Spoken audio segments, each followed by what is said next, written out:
Let your mind, hey, walk around with your head up and your chest out. Be smart and let's go next week. You got me? Hey, who's house? All right, baby. They came to our house, baby. We had a bad state from us from last year. They came to our house. Let's show them. Whose house? Whose house? Whose house? Whose house? We ready. We ready for y'all. We ready.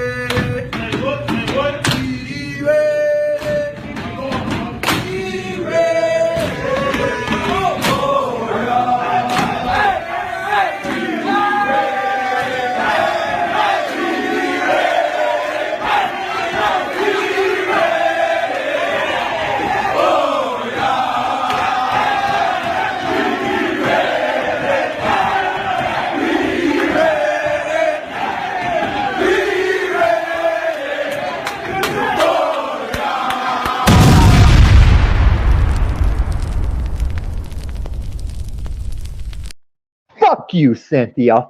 Fuck you. Fucking cunt. I hate that bitch.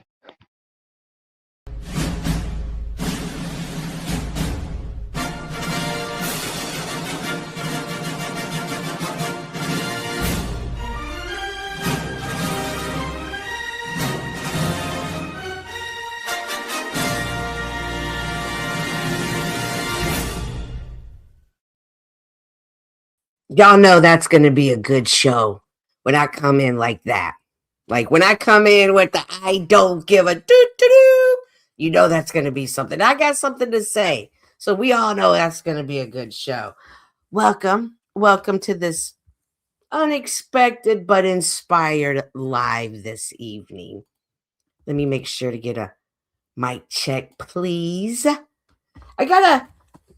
Tonight I was strolling through the streets of YouTube. You know how it goes. You be like, what's going on, guys? And I come across our favorites, your favorite, my favorite, our favorite, Jack Talcott's. I love it.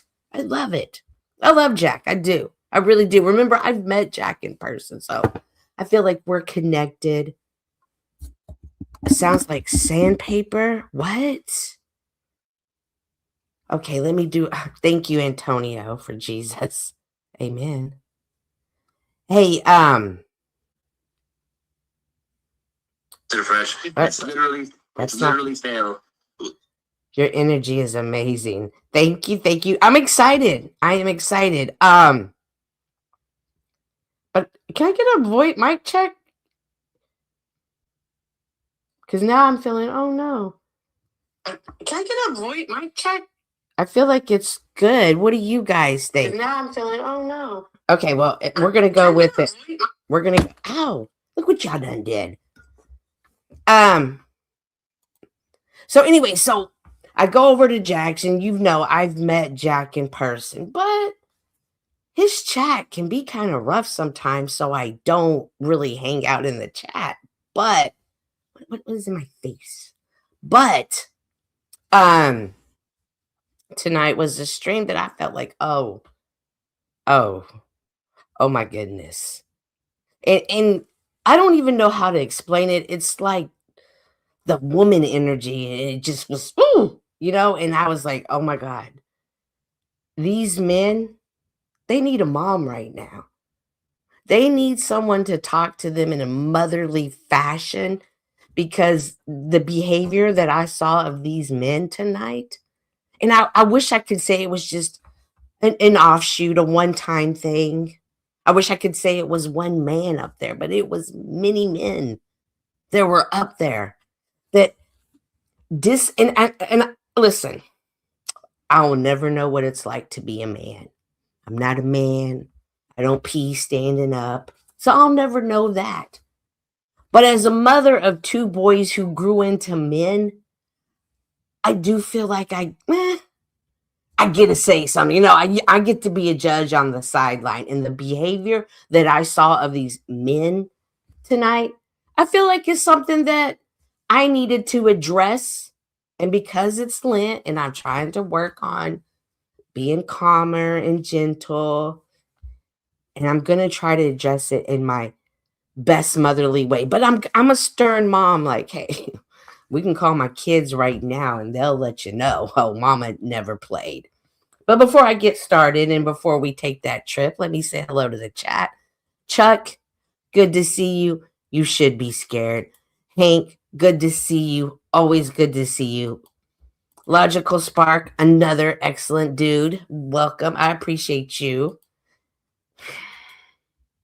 My sister Yolanda. I feel like I owe you an apology. Not because I've done anything wrong to you, because the men that come around these platforms, they failed you tonight. They failed you as a man. They failed you as a leader. They failed you as a person that even had compassion for another person. They failed you in every way possible. I didn't even know they could fail that much on YouTube. I really didn't. But these men failed you tonight. And I hated to see that because it was, I'm not even going to go into it too much right now, but you guys stick around and you're going to see what I'm talking about because y'all know I come with receipts. Starring that, Yolanda. Margot, I'm so glad you're here. A wise woman herself, a teacher and a mother. And perhaps, Margot, we could use your motherly advice because you've got the mind of a smart woman who says a bunch of big words. And I always like to hear from him. Charlie Rose, good to see you. Antonio, that was so rude and you threw off my show for a second, but I've recovered, so I hope you hit the like button. First time chatter, thank you. Alrighty, guys, so Margot.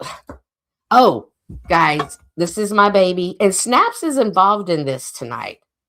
Okay, Snaps is involved. But Charlie Rose, I know you're new here, but do you see this little zebra? That's my baby. That's my YouTube baby, okay? Let me introduce him. His name is Snafu Snaps. He's an independent journalist, but he's doing a show later. She's showing a documentary. He's an independent. I'm sure he can tell you about it in the chat. He called me. He said, hey, I'll put it off my live if you need me to. I said, no, baby. You do what you got to do. We out here exposing the truth no matter what. Do what you got to do. Guys, he is holding a documentary here in about an hour. If you get bored here and you're like, look, ladies, it's enough. Please feel free to check out Snaps. And if not, hang around here. And then afterwards, go check out what Snaps is having to do. I have met Jack numerous times, and he presented much nicer version to you. He does need you as a mom. Oh, thank you. He was super nice. And I can't say anything bad about my experience with Jack. It was a wonderful experience. We had a great time. I enjoyed every moment of it. So, and it felt good to show him like where I live, where my little spots that I go to. These are the streets that I drive down. Maxi Melt. Yeah, see, Charlie, that's what my baby calls me. I'm Maxi Melt, and he's my Oreo cupcake. I post the link, and alrighty, thank you. Alrighty, guys. All right, Charlie, and anybody else here, you say you're a first time, so I feel like it's my duty as the host to kind of give you a backstory. There's a gentleman by the name of Jack Talcott. He kind of considers himself a life coach, if you will. He live without fear. Just live life. Live without fear. What did he storm, Snaps? He stormed something in Washington. Like he was running for it. Like he was like booking it, Charlie. And then all of a sudden security said, not today. Not today. And he was out of there, right? But regardless of this little hiccup in his giddy up in this political journey of his, he does one day hope to meet Donald Trump. and talk to Donald Trump because, frankly, Jack wants to end wars across the world, do away with the money system. I laughed saying it, but it's true. I'm not, it's true. Okay. So we're going to take a trip to his show, and he streams pretty often. And, I've been watching him myself for about 4 years now, which is wild to think that I've been around the same people for 4 years. You know what I'm saying? Like, oh, wow. As I get this started up, please make sure to hit that like button. I would appreciate it. I didn't post the link. What is that too? Yes, it did. Stop playing with me. Did you not see it? Yes, I did. Stop playing. Anyways, not tonight. Anyway, so hang on one second.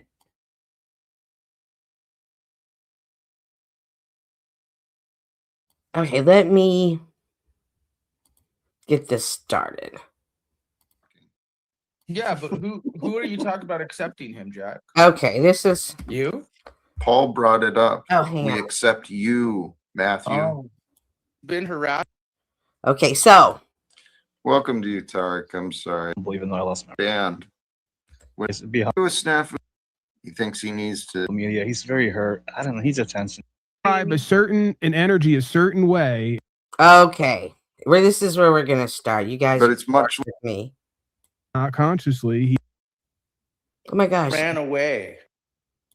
We're trying to let you know, Moose. Okay. We're trying to let you know, Moose. You and so many others, including Snafu. Okay, guys. So again, thank you. So let me give you again the backstory to my first-time chatters, first-time viewers confused. Okay, super quick, just a quick rundown. This is Jack here in the middle.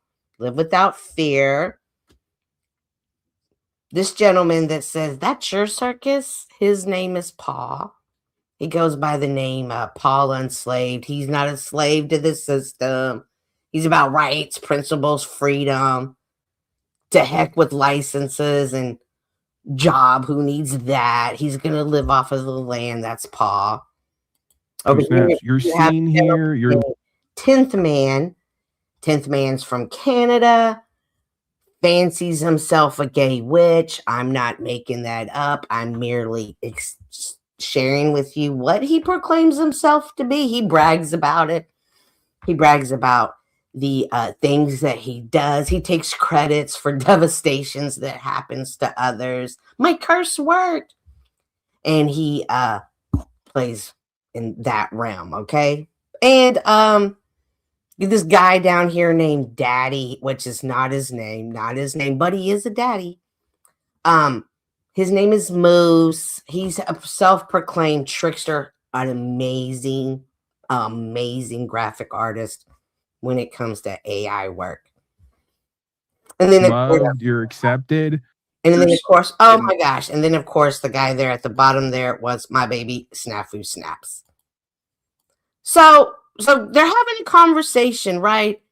And Snaps, because he's an independent journalist and he's always about bringing information. And listen, I'm not going to lie to myself. Sometimes he exaggerates the story a little bit and puts things on jackets on people that they don't deserve.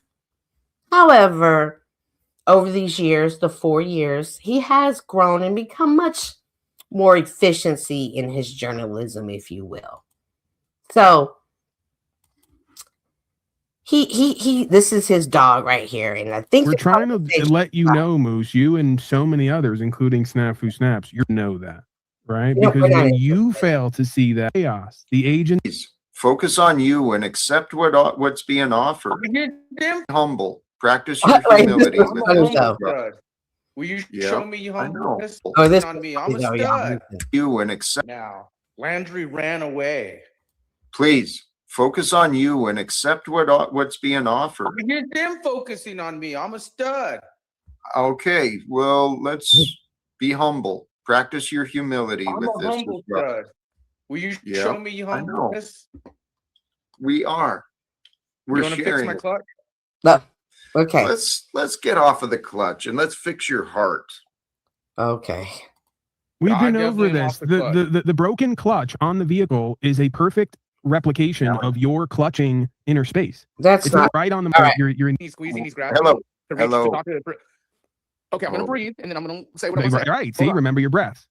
Okay, so Snafu Snaps comes up there and he's trying to tell the other guys, hey, do you see that this behavior, this harassment this gentleman, this content creator by the name of Tarek is doing to the women? Do y'all see it?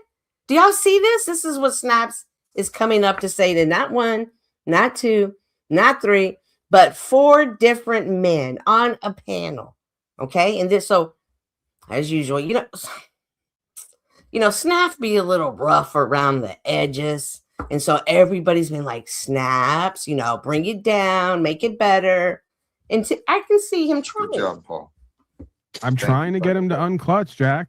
See it. Okay, Jack. I just want If to I say may thank be you. professional, when Moose made this Snafu, hold on statement- 1 second. Just let me All have right. 30 seconds. Go ahead. I just wanted to say thank you for saying I'm accepted. I feel much better now. I've calmed down. I took a couple breathers. I'm here to listen. Yeah. Now that I know I'm here, accepted in the community, I'm okay. I feel good again. All right. Yeah. Who's accepting you? Well, my baby. You're You know, Snaps we always accept brings it you. to the heart. Fixated, loving, or And Moose was right. Focus on what's Now on your channel that you tried to avoid, and now that Paul and Cynthia are here, let's be professional and talk some real optics. Let's not deflect from real professionalism here. What I'm about to bring to the table of you meeting Donald J. Trump, which Moose said won't happen. See, that's the dream. conclusion. So 5 years. So again, you're just okay, Jack. They have what's called blacklisted optics. I can Sexual harassment. If it comes, I don't know what you're talking about. So again, you're just okay, Jack. Publicly, who are like, what the hell is Capitol getting? Tarek, I'm sorry. I wanted to. Okay, interrupt so on this that. guy named Tarek Jackson. comes up, all right? He had questioned him. So Tarek came up, right? And he's this guy down here. And if you don't know Tarek, like, oh my God, that's a whole,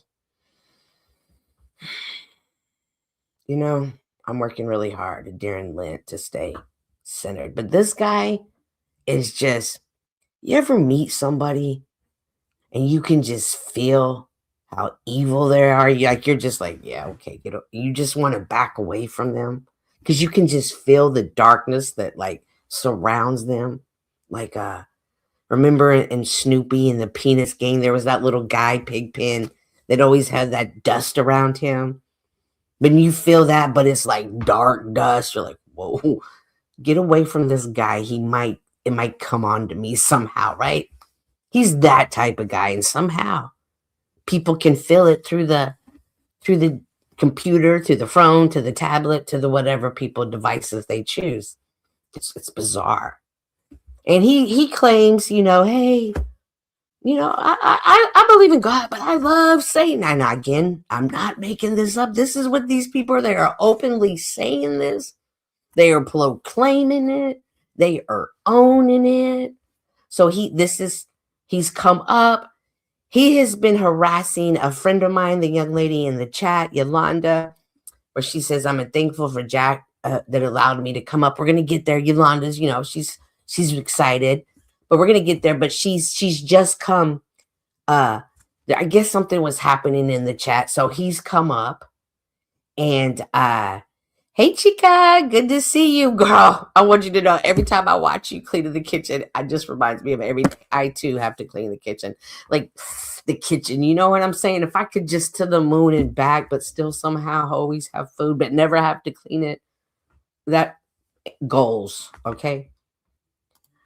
I'm thankful that I had enough self-control to avoid going up on Jack's show today. Mindless looping drama for peace. Boy, Hank be on it too. Hank be on it. Hank he calls it as he sees it. So, Tarek's been harassing Yolanda. Like, when I say harassing, I mean like making live streams and saying horrible things. Like, no self-decent man would say about another woman, especially Yolanda. Like, here on this app, you know, you meet some little cuckoos, but Yolanda, she doesn't sing like that. Like, sometimes I'm like, oh my God, why does she hang out down here? Like, girl, get on your level, not down here with us. But I'm so blessed to have her come around and have good conversations with her.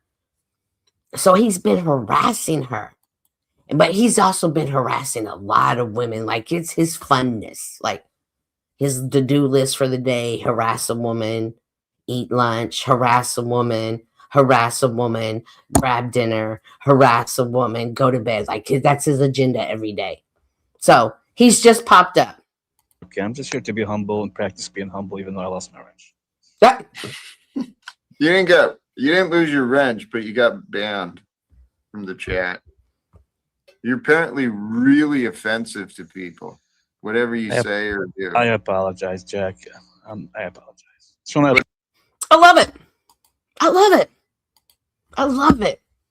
Jack says, hey, I don't know what you've been doing, but you've been offensive to people in the chat. Tarek right away, I apologize. No pushback, no nothing. I apologize. I apologize. Pay attention to this behavior. Like, there's, like, I don't know what it is, but there's something in people that triggers. And it's so interesting to watch, but let's keep watching. Apologize. Be humble. That's all. All right. What do we do with Snafu? He's on this kick again. He's not listening. He thinks he needs to be in charge for some reason. Jack. He lost his court case with Bad Apple Media. He's very hurt. I don't know. He's attention. He needs something. Well, we are here to help one another. That is for sure. And we can. You know about I the can help multiple you. women that he's been harassing? Oh my God, your whataboutisms is Yeah, the you're wrong doing Me direction. Too Karening too. You're always on everybody for Me Too Karening, and you're doing it right now. And you're moving into a simping area. And I'll tell you how I know, because I'm going to tell you how I know, because I sexually harass. You know, so stop. He's come up and Snaps and said, you know, the harassment of women. Tarek, why are you doing this? And listen, Snaps has been going around saying, hey, Tarek, stop doing it. Like, listen, if YouTube had like one of those just warnings before you hit this page, this guy is such a vulgar piece of just nothingness, please, you know, watch at your own discretion. Like, this channel would be that. But his whole entire channel is built off of saying horrible things about women. Horrible things that, you know, he thinks women were all this, we're all that.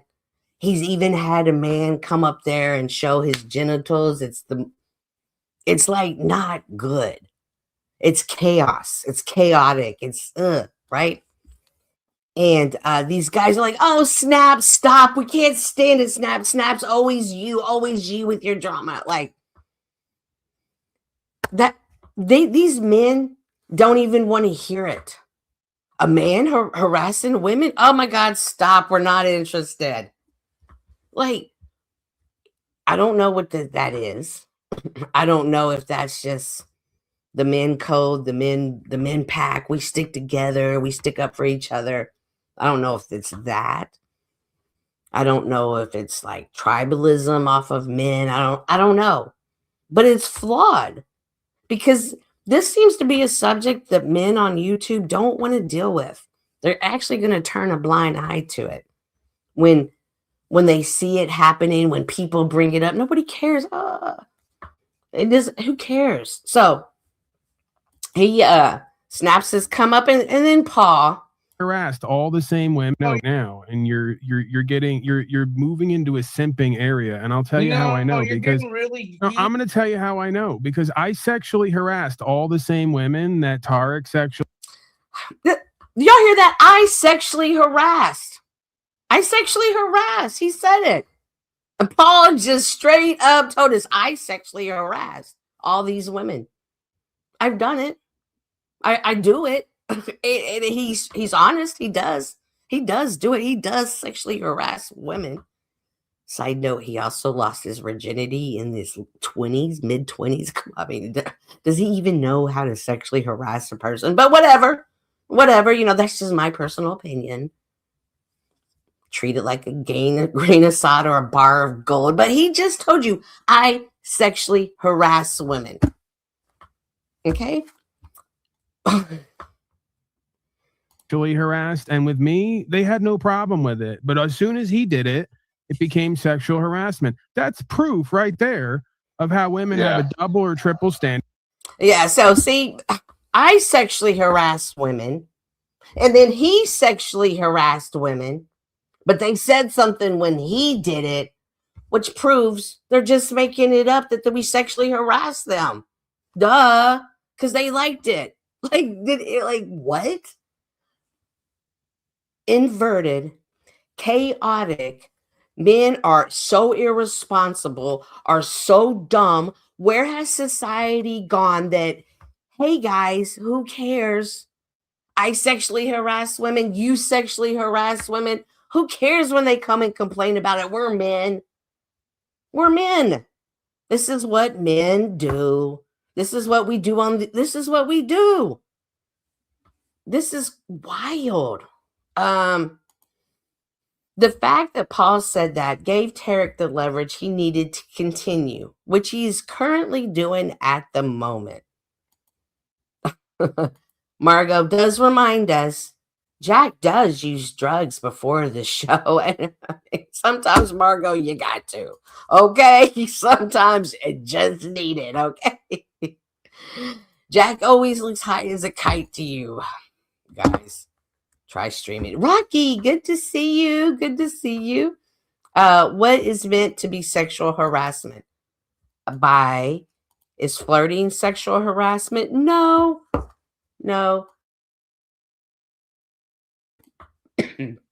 Excuse me. No, it's more so saying very lewd and crude things. Like if you were at a restaurant and a waiter came up to your daughter and said, hey, can I take your order? And then he said, you da-da-da-da, and just called her vulgar names and said, you know what? I bet you're a LGTP who likes to like, and I just said vulgar things to her. Like you would get up and you would punch him in the face because no man should talk to a woman like that, right? So, and then it's not just like, 1 second. And it's not just one time. This isn't like, hey, I said it this year in April. I brought it back up in October. This is, I'm going to do a morning stream about it. I'm going to make sure to go on a panel and say something. I'm going to take down I'm going to do a night stream. But you see, here's the kicker about this Tarek guy, right? Because people are constantly reporting his channel, like constantly. And it's so easy to get it taken down because he's so vulgar. Like it just comes from his heart. Like you can tell. You can tell his heart is dark from his speech and the things that he says and does. And I haven't even gotten to everything he does, and it's not even important. But he takes every string down. So you can never go back and say, but look, you said this and he says that. You can never do that, right? You have the option. You can just never watch it or just stay away from him. But even if you stay away from him, he's going to figure out a way to get close to you. It's so bizarre, right? So bizarre. But we're still on Paul's dumbass. I sexually abuse women, harass women. He sexually harasses women just because they have a problem with him doing it and not me proves that it's okay. Like, who cares what these women are saying? Standard for sexual harassment. If it comes from someone that they're kind of into or interested in, they overlook it. When it comes from Tarek, when he doesn't have his teeth in, especially, they get creeped out. So, when a gay dude? No, Paul. It's creeped out when you do it. Okay, now you personally never sexually harass me, because you know I would laugh in your face, okay? And you can be like, I would never do it because you're fat, Jabba the Hutt, Cynthia. I don't care, bro.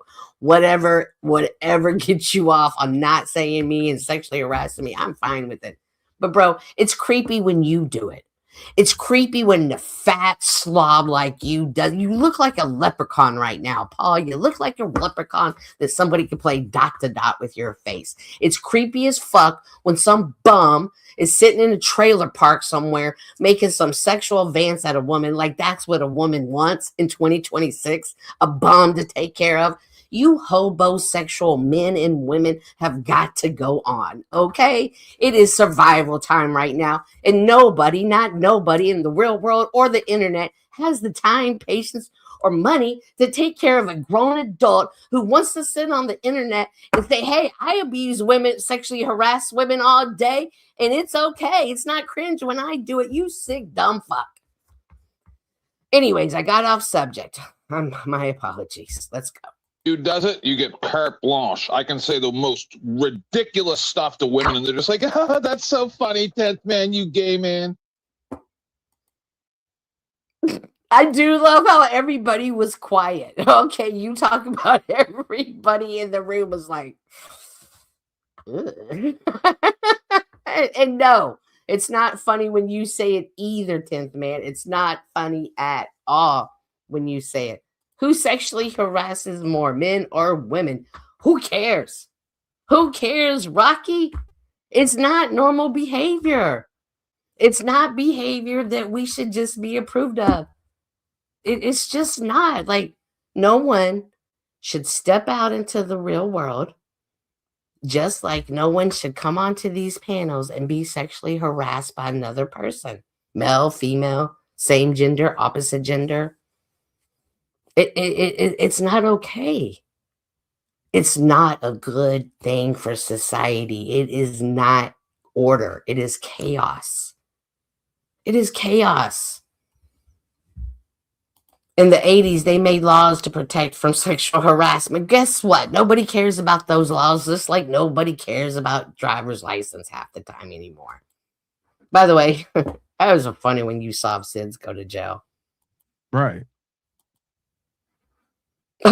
Yeah, It's still nobody's fascinating talking. how people are get so lost or caught up in the messenger, and we miss the messages. That is the craziest thing. I think I'm like, that's irony. Like, message, like, you are so caught up in snafu snaps being erratic that you're not even listening to the message. This man up here just confessed on a panel of 4 other men in chat, I sexually harass women. But somehow no man has caught this message. This shows you how desensitized this panelverse world is. It's desensitized. See, Yolanda, she's in the chat at this time. Hang on, I think, can we still see him? Oh, we can.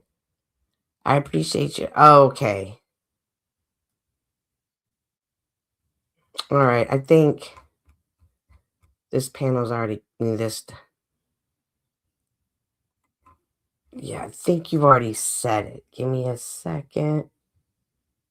No worries. I took a picture. I'm just going to go to the picture, chica. So in the comment section down here below, at some point, I don't know where, I guess it doesn't matter where, Yolanda makes a post. And she says, and what's frustrating is listening to people make excuses and desensitizing the issue of predatory boundaries. Oh, see, I told y'all Yolanda is a smart one, but she's absolutely right. These are predatory behavior. Like, Cage, if you think, ew, I got to stop my stream just to get you out of here. And you and your private streamers tell Bex, we all said, right there, tell like, what is ew? You're another predator. You and your little friends are predators too. Hide user on this channel. Out of there. Anyways, see over here, I don't play that. Predators don't get to come up here. They don't get to come up here and play. People don't like to play with Cynthia. I mean, I don't care. I don't want to play with y'all neither. Anyways, Snafu. All of us. we're so close, yet we're so far away. Guys, seriously. I don't know what you're talking about. I'm doing awesome. My show's almost as big as it used to be. I'm doing great. Good. Big in what, 10th man? I'm just wondering. What's that? You said big. I said big in what? I'm just wondering. See what I mean? Like he's being gross. I would like to be back up to like 60, 80 people on every show. Paul, you know, I love Paul's logic here. Your logic is flawed. For one, women have been coming forward about Tarek sexually harassing them and harassing them. Please you stop. have no clue what's going on, Please Paul. Stop. See? Again, Snafu Snaps was calmer there. He didn't say anything out of character. He didn't say anything like, you dumbasses, or maybe he said a little something, but they said, please stop. Please stop. We're not trying to hear this. Stop coming to us about our predatory behavior. Stop it. We don't want to hear this, okay? Who cares? Who cares? They're just women. They're just women. These are the men of the panel verse. This is who Paul and Slave says that most men need to achieve to be like. Because he's a man's man. He's not a slave. He sexually harasses women, but he's not a slave. And 10th man, you know, who cares? I'm gay. I say horrible things to women. They love it. Who cares? A bunch of predators are sitting up there right now. A bunch of them. And they're making everyone desensitize, people in the chat, people who are going to watch it later, people who are going to laugh about it. Yeah, we're tired. Who cares? But see, there's always going to be the other side. And who's going to say, no, this is not okay. This is not good. And what I mean by good, it's not good to have this type of environment. And you're going to be like, well, okay, well, you can get out of it. Who cares? You can get out. Stop it. Just stop it.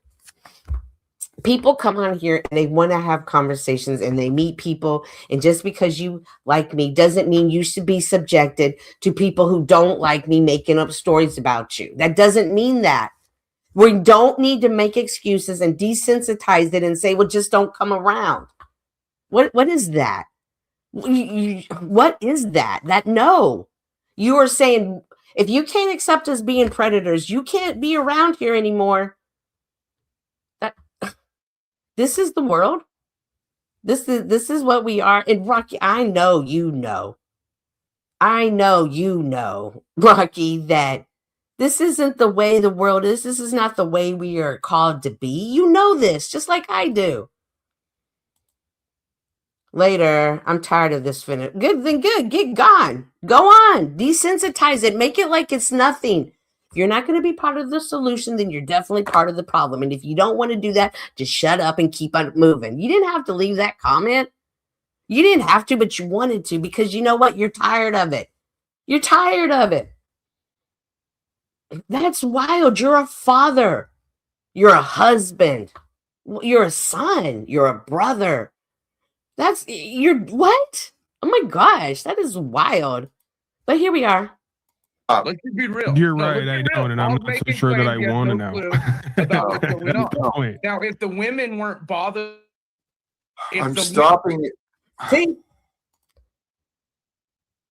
Jack can't even be bothered. Oh my God.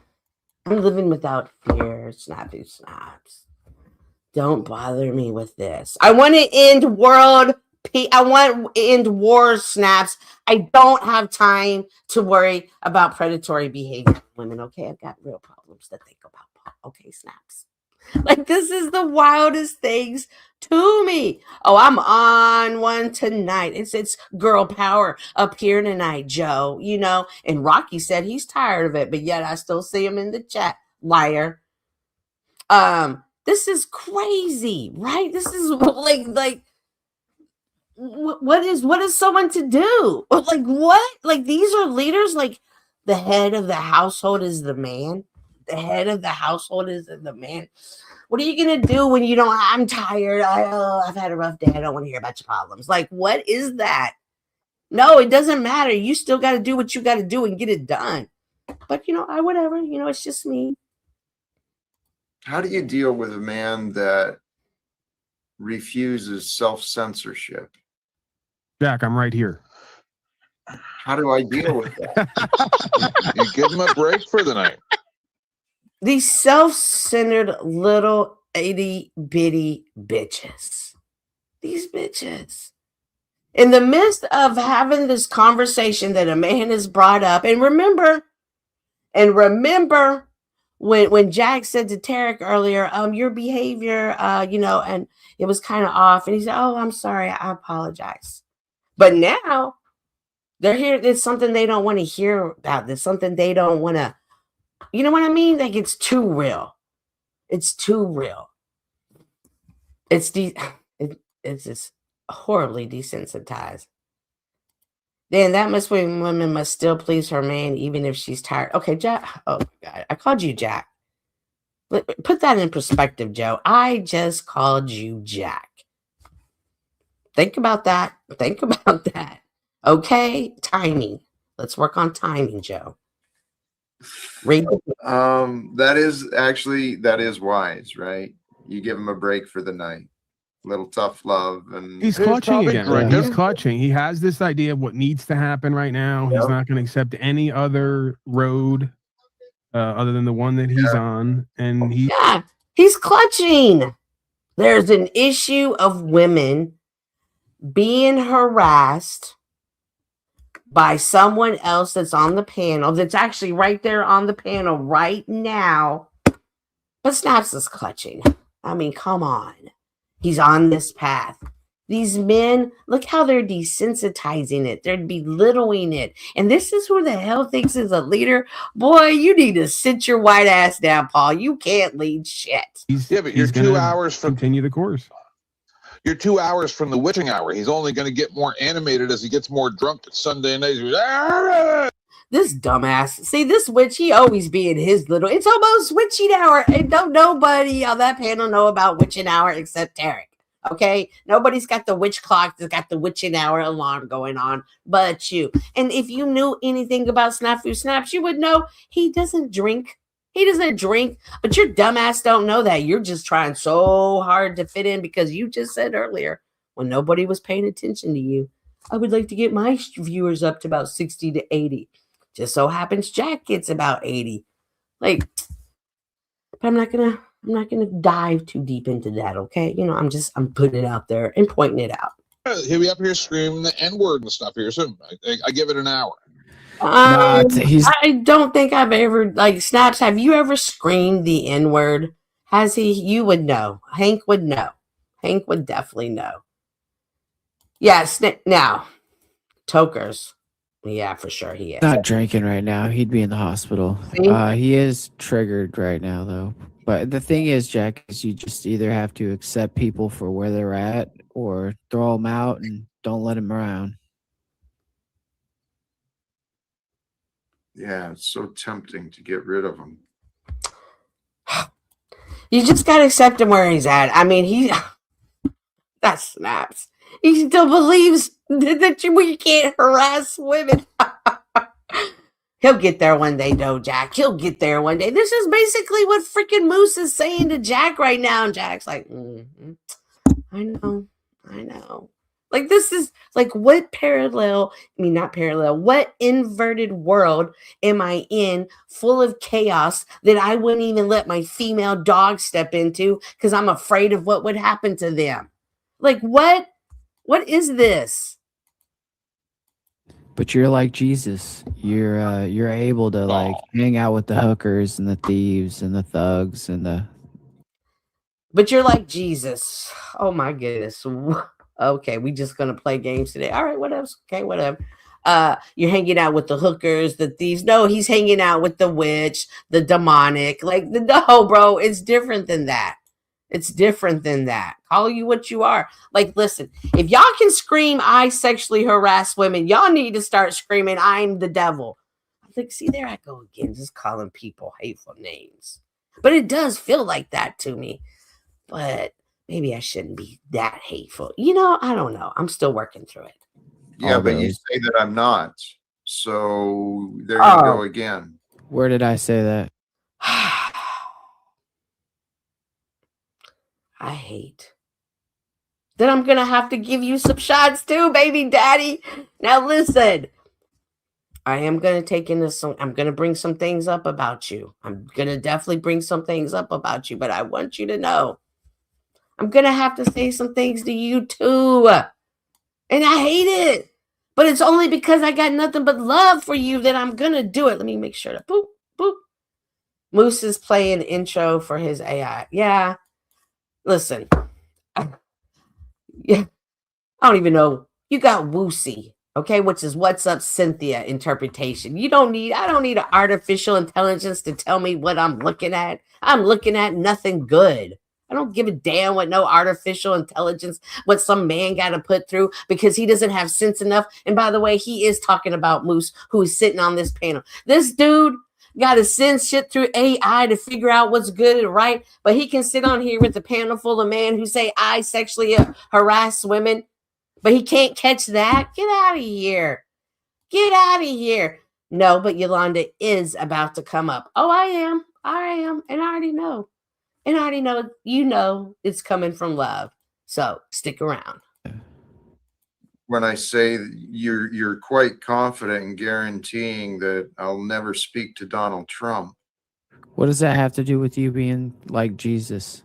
Think it through.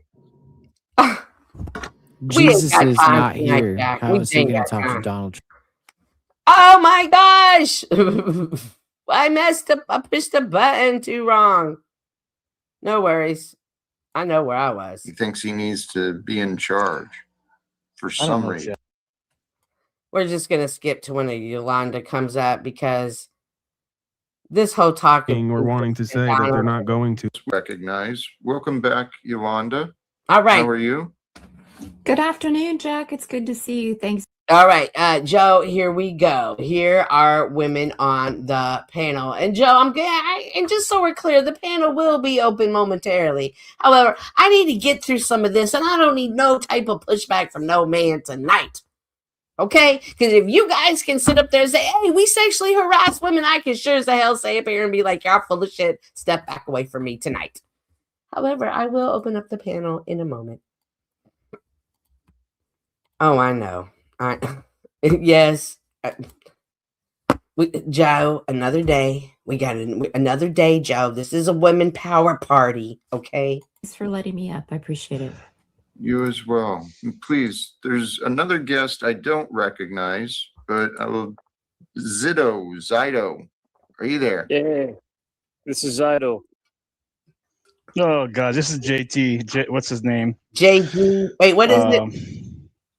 Is it JG? JG's another guy, okay? And I don't know, some of you may know who he is, you may not, but he is a real life hobo. Like real life. Like, I sleep on a train, I'm going to jump off of the train, I'm going to run, and I'm going to surf the next train. Like, he's a real life train surfing hobo. So I guess when you lead that type of life, I guess it kind of hardens you because, you know, I've spoken to JG before and he's like, oh, he's rough around the edges, but he's a hobo. So I think maybe the whole, you know what I mean? I just think it's part of what that lifestyle bum sector. Gotcha. So he comes up, okay? I forgot with the glasses. I forgot his name. JT? I believe. No, hold on. What's his name? He used to come out around. He hasn't been here for a while, Jack. Let him speak again. I noticed his voice. If he speaks again, I'll tell you 100%. It's JG, the train hopper. Here we go. Yes. Thank you, Moose. All right. Welcome to you. I appreciate all of you. Since it's not as often that I actually get feminine energy here, please, Yolanda. I appreciate that, Jack. I just want to say. Y'all hear what he just said? It's not often women come around here. I mean, y'all don't like the sexual harassing? Like, why don't y'all come around more? I mean, guy, like he's literally telling you it's not often women come up here. But yet, when the man's coming up here talking about, are we going to talk about the way women get harassed? Please, not today, Snaps, not today. But then turn around and be like, some people miss the message because they're caught up in the messenger. Like, what parallel, inverted, crazy, cuckoo, fun house mirror world am I watching right now? Love you. I like Jack, though. I do. I really appreciate you actually timing out what Tarek was doing earlier today. Sorry, is that you? Yes. If y'all missed that, let's do this again. Let's play this again. Doing earlier today. Appreciate that, Jack. I just want to say I really appreciate you actually timing out what Tarek was doing earlier today. Before she could even finish the sentence, the Satanistic witch down there, Derek, starts meowing like a cat. Oh, like you can't make this shit up. You can't make this shit up. This fool actually starts meowing like a cat before she's even done with her sentence. Yes, that was Tarek. That was Tarek meowing over her. Yeah. As she, like, what? Sorry, is that you? Mm-hmm. Yeah.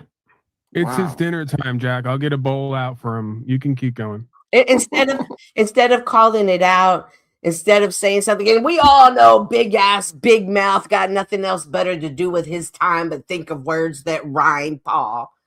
You always got something smart to say, right? He's always one to call someone out for their bullshit behavior. Lord knows I've been called out 101 times for a decision I made. And that's what I think about you, Paul. I don't care. But lo and behold, the one time that a man should discipline another man, the one time that this is the time to do it, this dumbass somehow be like, oh, it's just feeding time, makes a joke about it. And you have the audacity, Paul, to think that you're a leader, you're a man. You don't even understand what the fuck is happening right now because you're so demented in your deluded little world out there living in never land because you can't deal with reality. It's got your mind fucked up, son. And I'm only saying that from a loving place, okay? Okay. Yeah, it's a long time of him mocking, ridiculing, and antagonizing me and others for such a long time. And I think that the reason why I came up here is because as a community, when we're learning and we're growing together, that it's important to call out the hypocrisies amongst the dysfunction in the group. So I appreciate that you timed him out there for a second. And that's all I want to call out is sometimes the boundaries go a little too far. And I think with him, there's been way too much of it and it needs to be acknowledged as all. So thank you. Okay. What do y'all think? Yolanda, with her well-spoken self, and she didn't even write it down, and that wasn't ChatGPT. I promise you that. That was from her heart. She said this is a community.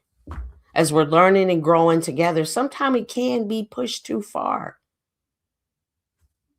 I don't see anything wrong. I don't see anything petty in what she said. I didn't see anything sarcastic in what she said. I didn't hear any double talk. She was genuinely speaking. And listen to the response she receives. Her first mistake was presuming that all this is some kind of community. Oh, wow. Look at this guy, this dumbass. Oh, you think this is a community? Let me tell you something, Paul. I ain't got nowhere else to go anymore. He sits at Jack Talcott's. He sits at OTW's whenever that guy pops up. And he goes back to stage to Cage's porn house. Okay? That's wild. That's wild. But he has the audacity to say, first of all, you think that this is a community? You know how come he said that? Because he has no idea what a community is. He doesn't think like that. Like in his mind, he's that guy. And we should all be just following him. Right?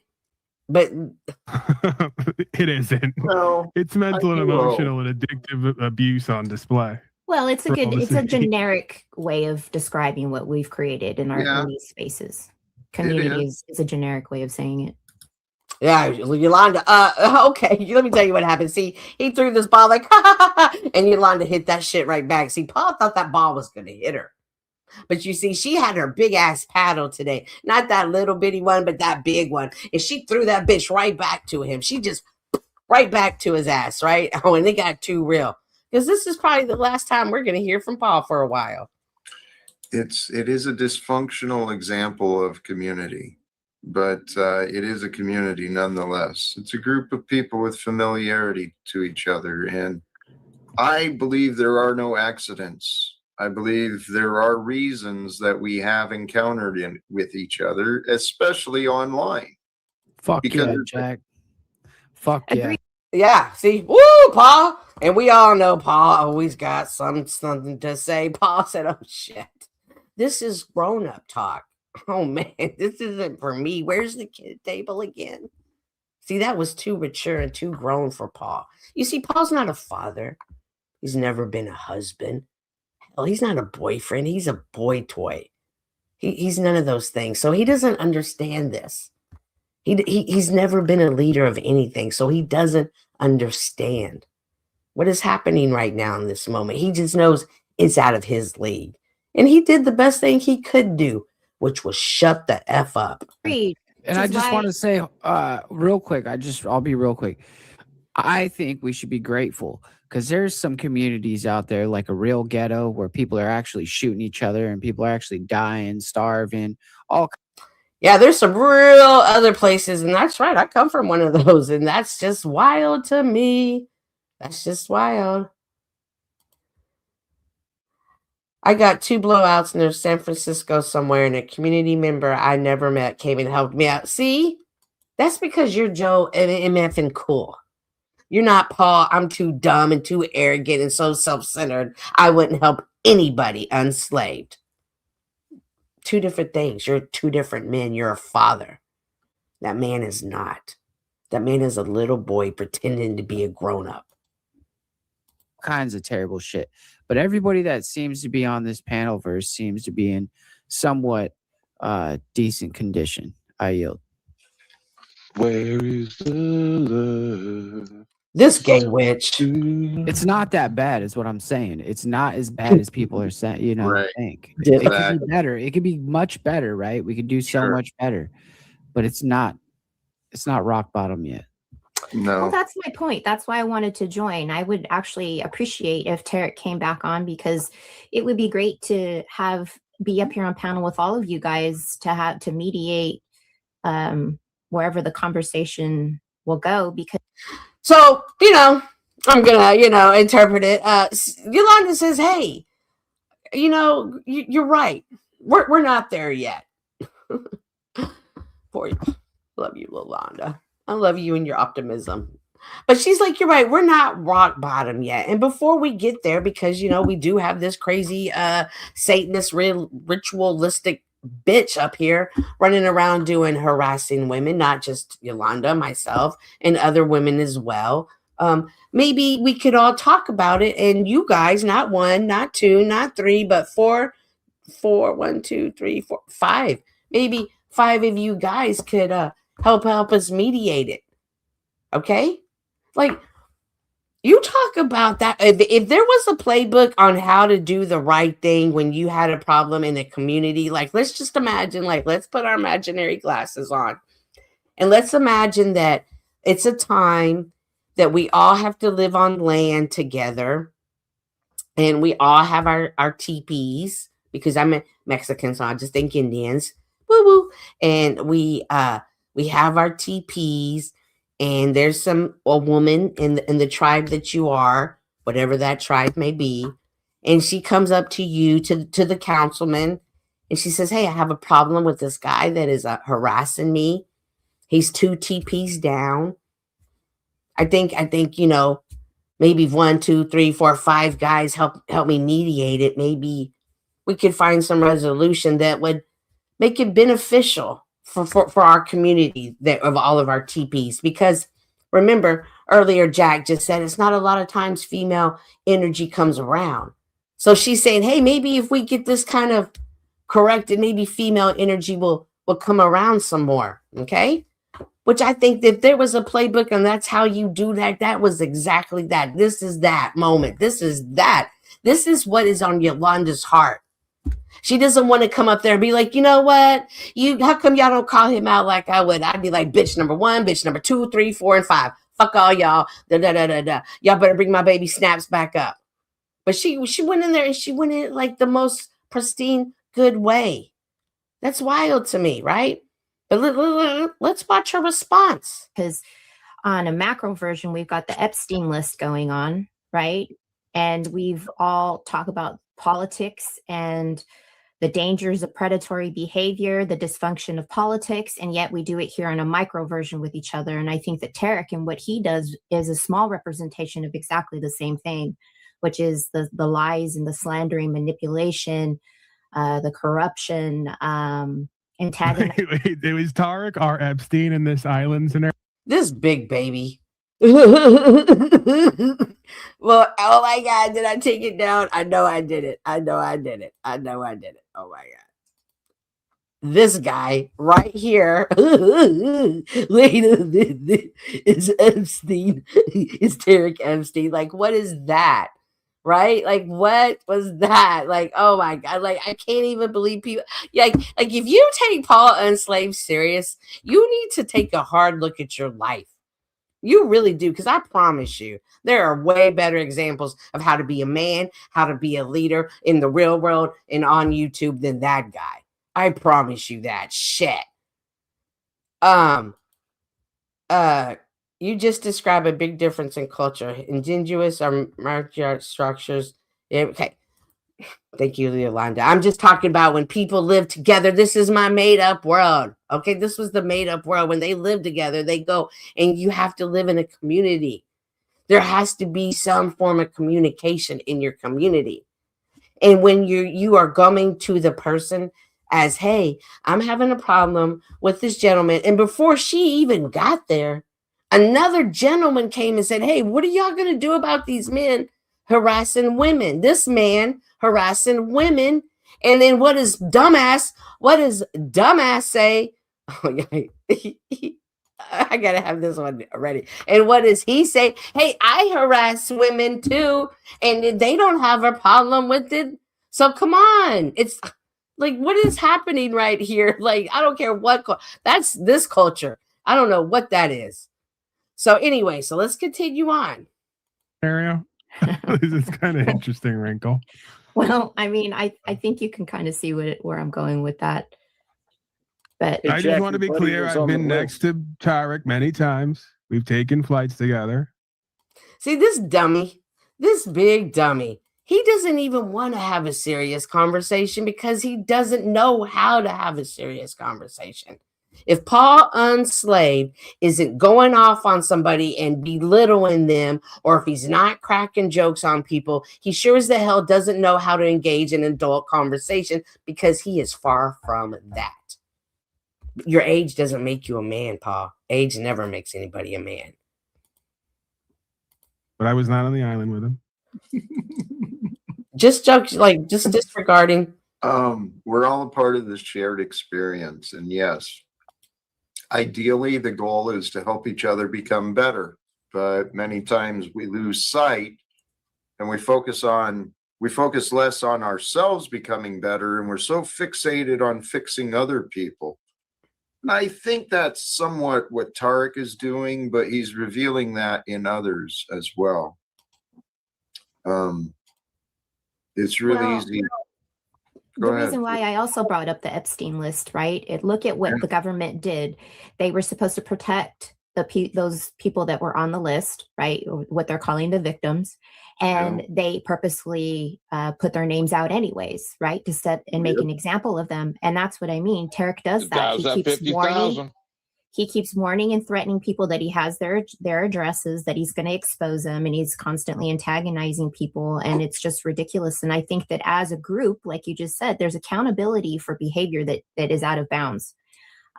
He's let this internet space get to his head. He's created this he's so deep into all of this that it's just gotten so cringe. And I just thought it would be a good opportunity for her to come up here and talk with my other YouTube peers about it. To be clear, there's also the other perspective of this that. So before this dumbass speaks on some shit that ain't got nothing to do with nothing except his ego, she did have something right. She's not in the wrong at all. She's not. She's not. And they're even agreeing with her. Yeah, okay, Like, man, like, I love that Yolanda is trying. Like, Yolanda, if I was passing out stars, you would get them all today because you are really trying, as you should be trying from your heart. That what Tarek does would not be known about by anyone, including the supposed victims, if the victims didn't keep going back to the vomit to consume it, right? Like, yep. I mean, Yolanda, this is your fault he does this, Yolanda. You keep going back there, okay? Yolanda, you understand this is desensitizing predatory behavior. It's your fault. That only happened to you because you went back there. Do you understand who these men represent? Like, nothing good. Nothing good. Tarek has his pile of shit broadcast. He's going to go there and do what he does. And if you don't go there and you don't listen to it, then you won't be made aware of it. And there goes the problem, right? So the problem contains the solution. I agree with you, but I also cannot ignore the fact that when I'm in those spaces and it provokes me, he's constantly trying to drag me back in it. So then I have to acknowledge it. I'm not going to always ignore it. I'm not going to pretend like it doesn't exist if it happens in the same space that I'm in. So yes, you're right. I don't have to be in his space. Absolutely. But I'm not going to pretend like that behavior that he continues to provoke and antagonize me is also non-existent. Right, but he can only do that if you let him do it, right? Yes and no. Dang. It's a little bit of both, and we can help it happen.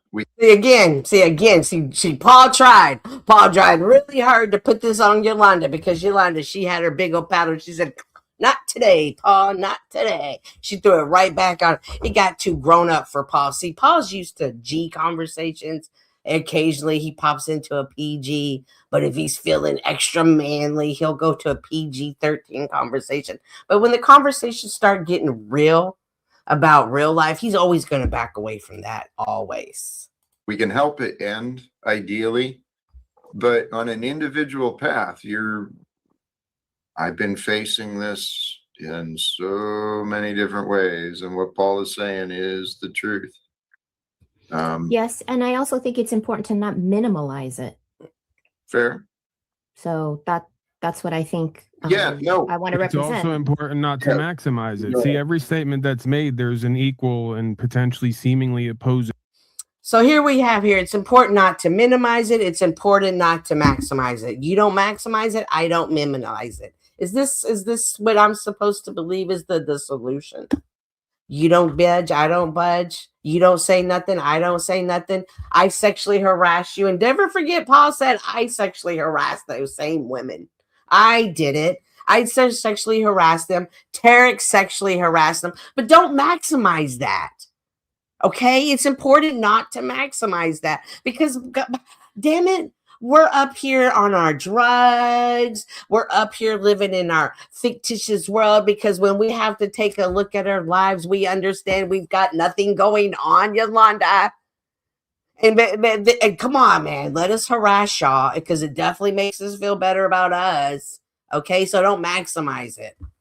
Like, is this seriously what's happening right now? Or am I reading it wrong? Perspective that could be brought to the table. That's all I'm attempting to do, right? Right. And there can be, but legitimately, Yolanda's right. Tarek was here when she arrived. You know, the opportunity was there. She's willing to put herself into this and see what we can do. Can we resolve it? And then he made little animal noises like a little child, and he ran away. He revealed himself. The problem. Yes, he did. He absolutely did. He revealed himself. In fact, he revealed himself and he ran over there and he started saying horrible, horrible, horrible things about Yolanda, about other people, saying horrible things, making sexual comments about her. But then he always says, oh, for entertainment purposes only. And somehow in his sick, perverted, twisted, predatory mind, that's okay because he says for entertainment purposes only, in my opinion. He's desensitizing it. They're downplaying it. You got dumbass Paul down here co-signing it. You got 10th just waiting for his next moment to shine as the gay witch that he is. You got Moose down here saying, hey, I'm not trying to catch none of this heat because it looks like Yolanda know what the fuck she's talking about. JG gonna pop up in a second. Jack is the host, and as the host you have to somehow try. You have to try. So I do commend Jack on having these conversations and trying to keep it, and he's agreeing with her. It's consistently the same thing between him and I. He likes to antagonize. I'll come up to try to minimalize, equalize it, and then he runs and then continues to do what he does. So it's again. Ooh, it's a mating dance. Maybe on his end, but not on my. Like this dumbass. Ooh, it's a mating dance. You gay witch. Just because a man and a woman are having a fight does not mean it's a mating dance. What dysfunctional home, whatever witches live, cave did you grow up in? That is not a mating dance. Stop downplaying real issues that a woman has with the man on this panelverse, from their behavior, their predatory attitude, for their trauma that they're stuck in, that they don't know how to deal with because they're such pussies that all they know how to do is yell at women. And then you got dummy up there going, ew, it's a mating dance. No, you dummy. Y'all, he's from Canada, okay? Mine. Seems to me he just doesn't give a shit about you. Well, it could be that. Hopefully that would be the case, but that's not. Is that my brother? Yeah, I don't think What's up, Wizard? It. What's up, Wizard? Welcome. Oh. The short bus has arrived. All right, guys. Before we talk about this next part, I gotta talk about Wizard. Now, there are some people that are really, really rough around the edges, right? And you're like, holy cow, like this dude eats with his toes. Like, what is going on right now? Like, they are extremely rough around the edges. Okay. But then, hang on. But then you pull out like your little file, your nail file, and you start kind of like scrubbing them down, and those little rough edges, you kind of just poke at it, and then and then pretty soon, after you kind of rough out some of the edges, you realize that, well, he's not that bad. He's not that bad at all. But, like any other nail and rough it grows. And when I say that, I think that sometimes, and not just him, but some people get triggered by things. And so when baby daddies get triggered, he tends to become very loud and aggressive. Now, because y'all know I mess with snaps, but before snaps, I was like, I just be an internet hoe, okay? I got kids with L Power. They're just jokes, but it's just a joke we keep up. He often says, hey, I love you guys, but I'm not going to show love in the way that you show love. I'm not going to show it affectionately. I'm not going to be gentle about it. I'm not going to be kind about it. I'm going to show it. But anything I'm saying to you, don't pay attention to how I'm saying. Pay attention to the message. And he says this all the time. But again, you're going to see he can get really aggressive. And I don't want you guys to get scared. Okay, I really don't. But he gets aggressive, okay? He really does. Yeah, I think Paul is spot on. You guys have heard me say before, No, Paul is not spot on. Not going to a place. And listen, she said, hey, I've tried to ignore it. He keeps dragging me in. I don't even watch that dumbass no more. I don't even pay attention to him. But at least every other day, I have a message or somebody telling me, did you hear the stream that Tarek did about you? No, I didn't, because I don't pay attention. But it doesn't stop anybody from doing streams about you. It doesn't stop them. And even if you don't pay attention, doesn't mean that it stops them. Now, perhaps to you, perhaps to me, or to another, it's something that is not going to bother us. But to other people, it might have an effect on them that you may, or I may, or may not understand. It does not matter, because it doesn't bother me and it doesn't bother you, doesn't mean it shouldn't bother the next person. And we got to get out of that self-centered, if I can do it, you can do it attitude, because A, we're not all cut from the same cloth. We're not all made the same way. We don't all have the same experiences, and we all don't have the same upbringing. And sometimes things that happen, maybe she doesn't like having that chaos in her life, and she just wants it to quiet. You don't know. But to come up here and have that attitude of just don't go around there is just not the right attitude to have as a man, to have as a leader, to have as a community member. It's just not the right attitude to have. Sometimes in these communities, just like in your family, just like in your relationships, just like at your job, you got to have hard conversations that may feel uncomfortable, but they need to be had, because in order for you and your community and your environment, and for the cohesiveness of such community, tribe, environment, you need to have these conversations. It needs to happen. No, it doesn't. That's not the attitude to have. Experiences that you have had are not the same as the next. Therefore, these type of things do not have the same effects on all people. And that attitude, that self-centered, that if I can do it, you can do it attitude is not helping community. It's just not.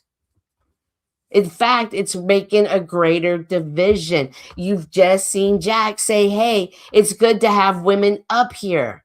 It takes, as a woman who sits on these panels, it takes a hell of a lot of courage to sit on these panels. But I don't give a shit about y'all. That's just me, though. That's just, I grew up with parents that when I broke bones, they didn't even take me to the hospital. They just told me to work it out. Okay, like I grew up a little bit rougher, but that doesn't excuse the next person having a problem with something that I don't have a problem with. And I'm sure as the hell not going to tell them you're not handling this problem right. Get it together. This is your fault. And desensitize people from having this behavior. And you're co-signing it. And I don't even think you realize you're doing it. You don't see what you're doing. Or this is 0.1% of reality. And when you put stock into this bullshit, you're maximizing something that is so minimized and doesn't really mean anything. You don't know that. You don't know what this community means to her. You don't know what it means to me. You don't know what it means to them. It doesn't know what it means to they. You don't know that.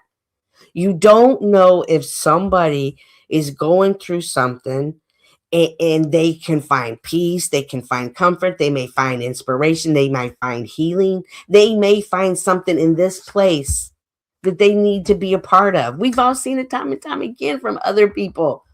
We've seen it. Y'all know I want to name them, but I'm not, but y'all know I want to. It's like, no, this can't be that. You know, it's like the addict that needs to put something up. He's absolutely right there. Just don't go back to that fucking pile of vomit. Don't go back to that pile of vomit. Not going back to that pile of vomit doesn't mean that vomit's not going to stink. And if you leave it there for day after day after day, that shit's going to get moldy. Okay, now to put that in YouTube perspective, if you keep ignoring it, they're going to keep saying it. Hey, bloop, bloop, bloop, bloop. People are going to call you. Hey, did you hear what so-and-so said about you? They said da-da and this and that. And you don't know if what they're being told, A, you don't know if it's the truth, B, but if you don't know if what they've just heard triggered a memory or triggered something in them. You don't know that. I'm not telling you to empathize it. I'm not telling you to sympathize, but I'm saying coming up here and belittling it and attacking it is not the solution. Shut the fuck up. Shut up. If you're not helping somebody, and I know you think you are, I know you do. I know you do. I know you do. But look at the results and look at what you get back from the people that you help. And maybe I would judge off of, you know what I mean? I would judge it off of that versus this is what I'm going to just say. This makes me feel good. This what they need to hear when you don't even really know them, nor do you know their experience. And it could be her, it could be him, it could be them, it could be they, it could be us, it could be me. You keep lapping it up. I appreciate you guys. I appreciate that, but I've been listening to you guys for years do the same thing with each other. Sometimes there are things that you want to talk out and get past, right? Certain arguments, disagreements and such, and that's all I'm doing. Mine is no different from when you guys have them as well. What? Why? She's absolutely, I've had parlors with you, Wizard, and we hashed it out. And she's saying, hey, I'm having a problem with this demonic witch, Tarek, and I want to hash it out. And I think that not one, not two, not three, not four, but 5 men up here might be the guys to help me hash it out. And what do you guys do? What do you poor excuses for men do? And if it doesn't apply, please let it fly. But what do they do? What do you do? Y'all belittle her, you attack her, you make an excuse to promote yourself, you call it something that it's not, you make jokes about it. And how are people supposed to ever, why would women come around this? Why would women come up to this panel? Why would women want to engage in a conversation with anyone? And you'd be like, we don't care, we don't want women around. All right, keep circle jerking each other around, you dumbasses. I thought we came here for conversations. And you just hear people, I'm tired of the feminism. Y'all just want to sit around and you want to have vulgar conversations. You want to do vulgar things, and then you want people to be okay with it. And then when they're not, you want them to shut the fuck up about it. Are they so important? See, the difference is that we're able to put them down. I have put them down, and it doesn't stop. Who drew first blood? Okay, but see, that's just it. There's the point I'm making. It's who the hell is really affecting you? Is it them or yourself? Because again, you're the one putting stock into the bullshit that they're putting out. If you just don't do that, it's the same thing as an addict that just doesn't go to the bar. He refuses to do that anymore. That's what you have to do.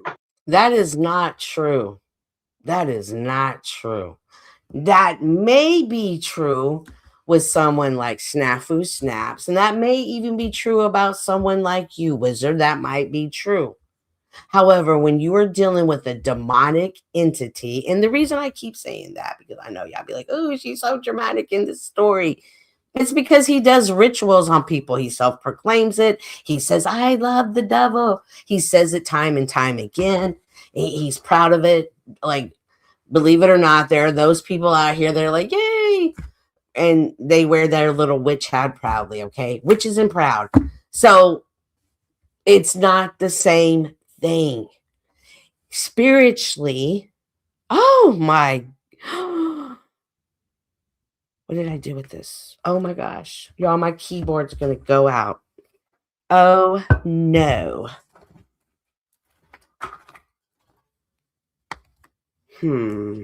Okay. All right. Guys,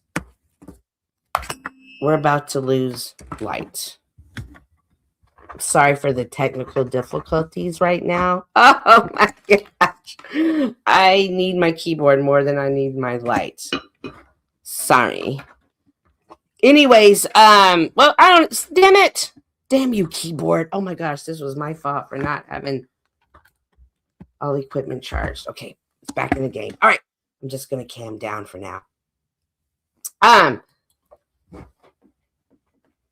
Spiritually, that's what I was going with. Spiritually, we are all not the same. And I'm not going to get too woo-woo here in this moment, but if you guys have been keeping up with Lent, my 40 days of Lent, please make sure to check it out.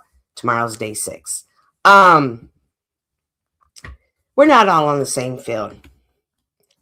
Spiritually, some are more sensitive, are more in tune, are more connected to their spiritual. And when you have an individual who does things and says things, whether you believe it or not, they put certain frequencies out into the world with their words. I've said it time and time again. Our words are power. You can lift people up or you can tear people down. I say it all the time.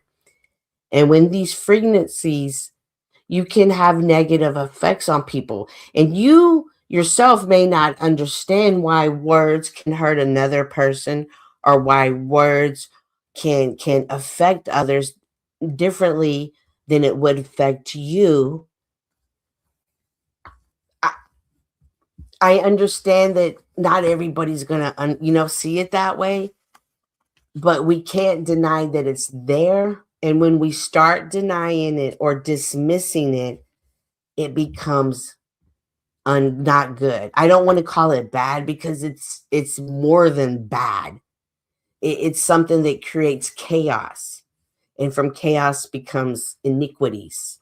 So I don't know what to call it, but it's not. That's why I keep saying it's not good. And when I mean if not good, I'm meaning something that is healthy, something that is healing or encouraging. And I understand not every conversation is going to be that. I understand that not every conversation could be woo-woo. But I am saying that we don't need to do this and tear people down because it's something we don't understand. Or learn how to fight. Yeah, like a gangster like me. I'm always looking for a fight. I agree with you, 10th. That's what I've learned in this space. You also have to learn how to fight your battles. So I agree. And that's what I'm coming up here to do. And I'm not going to minimize the fact that this is an issue.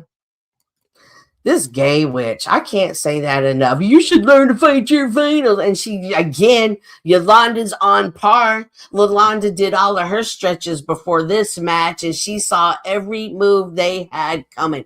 She put that ball right back into his field. And she said, that's exactly what I'm doing, and you're not going to minimize it. Like, if, again. No, stand your fucking ground. If someone's being a piece of trash, fight. That's what I do. You have to stand up for what's true and what's right. That's consistently been a theme in this space for the past 3 years, and that's what I'm doing. Most people hide from the truth. Who drew first blood? JG. Irrelevant. It's who's willing to take it further. Yeah. It's been going on for such a long time. None of that really matters. Of course he is, Joe. Of course he is. Everything that 10th Man says is about him. Of course it is. And even if it's not about him, he's going to somehow make it about him. Okay? Okay. Are you talking to me? Or are you talking to the chat? You never said to dismiss it. Okay, but when you belittle it or it's your fault for going over there, that is dismissing it. That is dismissing the problem that she's coming to you having. That is. You forgot. No, I know. I'm not willing. My bad. That's not important at this particular moment. Right. Yeah, because now pride and ego is taken over. No. That's actually what I'm trying not to do, is let my pride and ego become an issue. Right. Look at him. Wizard, look at you. Wizard. Oh, I wish I could. You were glad I didn't have time to play with this. Everybody focus on Wizard. I want everybody, if you are watching this on your phone, I want you to pinch it up super big. I wish I could, but I can't. Oh, can I? Did I? I don't know. I want you guys to focus on Wizard's face, shall we? Important at this particular moment. Right. Yeah, because now pride and ego is taken over. No. Can we just That's actually what I'm trying not to do, is let my right. pride and ego become an issue. Right. See, she just honestly answered the question. She just honestly answered it. No, this is what I'm trying not to do. And you rolled your eyes up, shook your head like, yeah, right. Uh-huh. You don't even believe her. That is how desensitized you are, Wizard. Wizard, from the bottom of my heart, I do not think you're desensitized out of malice. So don't think that. But that is how desensitized you are in this moment. This woman just sat here and told you honestly, truthfully, respectfully. And Wizard, she's been doing it the whole entire time. It's not like she's been the saucy little bitch like Cynthia and then decided to be calm. She's not broken character one time. And not in this moment did you have enough common courtesy for your fellow human being, another member of the community, of the tribe that we are a part of, that you enjoy coming to, that she enjoys coming to, because you both wouldn't be here if you didn't, and you didn't even take it seriously. You didn't even take it seriously. You dismissed it. And just because you don't say, I dismiss this, doesn't mean we don't pick up when you dismiss it.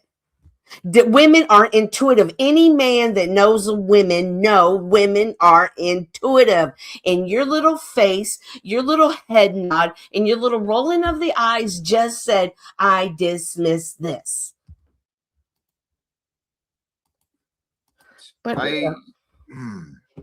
you guys, you gentlemen, you're not as helpful as you think you are. Amen, Jack, boy.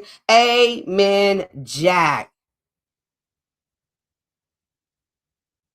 This is like, he's so right. Y'all are not as helpful as you think you are. And listen, I'm not trying to be a bitch when I say some of these things, but I think that some of these people who don't get the experiences of raising a child, they don't understand what looking outside of yourself is, and thinking of another person, seeing things from not as from another point of view. You weren't as helpful as you want us to be. No, you weren't helpful at all.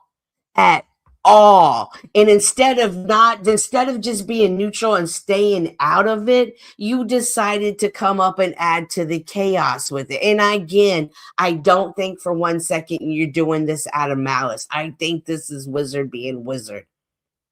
But I need for you to see it from an outside perspective as a woman, from somebody who has compassionate for you as a man. We have a history. That's why we joke around about being baby daddies and mamas.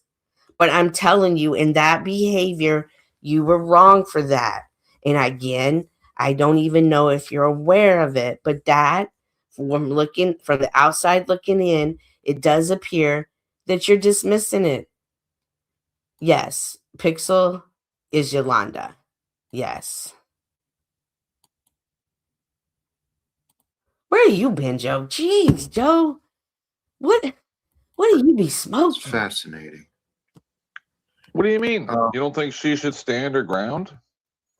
Not what I Someone's lying said. on her? I was referring to El Perro, the short bus, and I love that JG icon. Zito.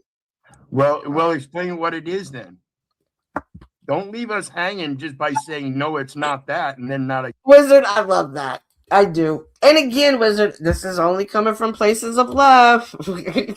Listen, I've learned in my journey through life that I can't yell at somebody and be aggressive towards them and be like, well, just share with me what your problem is. Because usually the aggression that I felt and they felt from me closes them off, which is kind of opposite of what I want to do.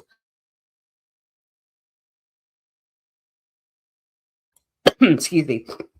So I love that though, because I genuinely think, I believe, and I want to believe, and I do believe that you were genuine in that question that you asked her. Like, well, tell us what the problem is. However, again, this goes back to that thinking of it from outside perspective, that when we're aggressive, and this goes for myself as well, somehow, it does close people off from wanting to talk to us. And that was something else I wanted to point out to you. I do know that you're always like, well, it doesn't matter if I yelled, it doesn't look like you won, and this and that. And you're absolutely right in that. But again, I'm gonna just throw out there, are you getting the results that you want from the conversations that you're having with people? And if you're not, maybe perhaps if you switched up or, softened, the edges, and I'm not saying change who you are, I'm just saying approach it differently, as the wise man that I know you are can do, if you want to have different interactions with people. If you don't, keep doing you. Hello. Why don't you let go of what is irrelevant, please? Oh, now it's irrelevant. In the middle. Do you even know what you're arguing about? Do you even know what you're arguing for? I'm not arguing. Relevance of what? I'm not arguing, am I, Jack? I stated some very simple points, and that's it. I'm not going to sit here and argue with you. As you do what? I made a simple point, and you said, no, it's not that. So counterpoint. Counterpoint. Otherwise, you're baseless in saying that doesn't count. That's not you. You're not paying attention. See, you're thinking you know what's going on, but you don't. You're confused. Then unconfuse me. Unconfuse me.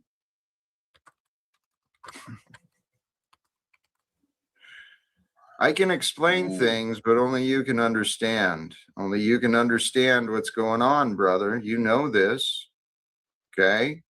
I don't know what I was suggesting. I'm not sure what magic y'all just did, but this was Yolanda coming to y'all having a problem with the guy harassing her, and somehow you two got into it. I was like, what happened here? I didn't know what was going on in this moment.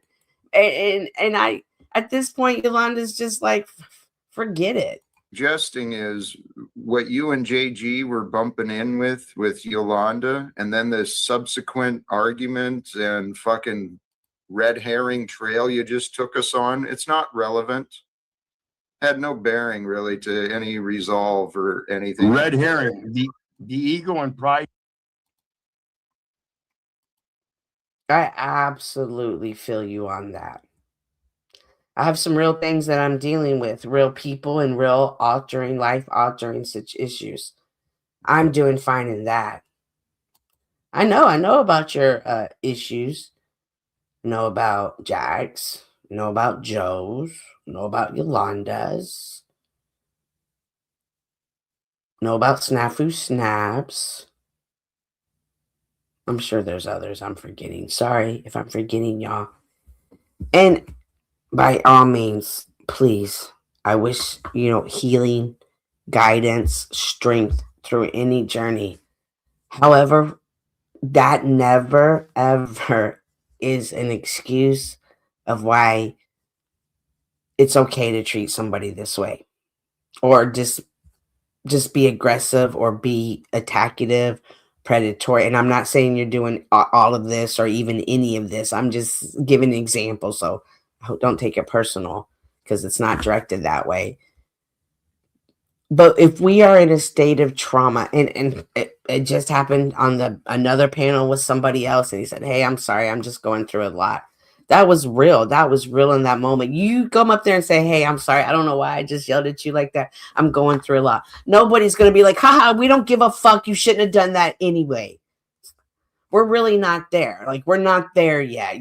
Those guys haven't won yet. They haven't got their way yet. But we have to keep moving forward and making progressions and having sometimes uncomfortable conversations like this. And again, it's not meant to be hateful. It's not meant to be any of that. It's just meant to be like, maybe you're not seeing a clearer picture.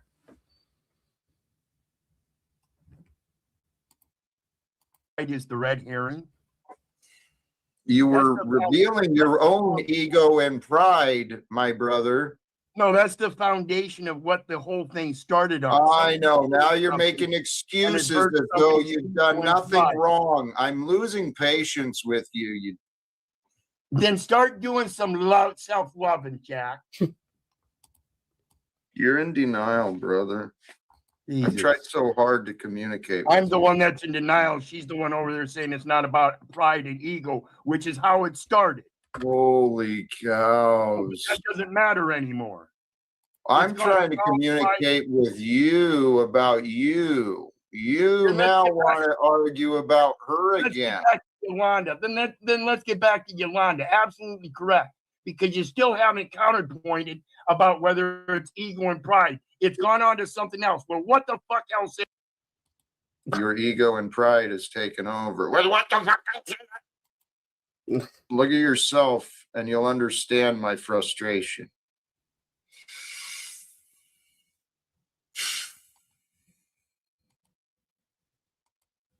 It's been a long stream, guys. Yeah, I'm wondering if maybe it's time to start wrapping her up. What are you feeling? Pussy. I did multiple 12-hour streams in the past week.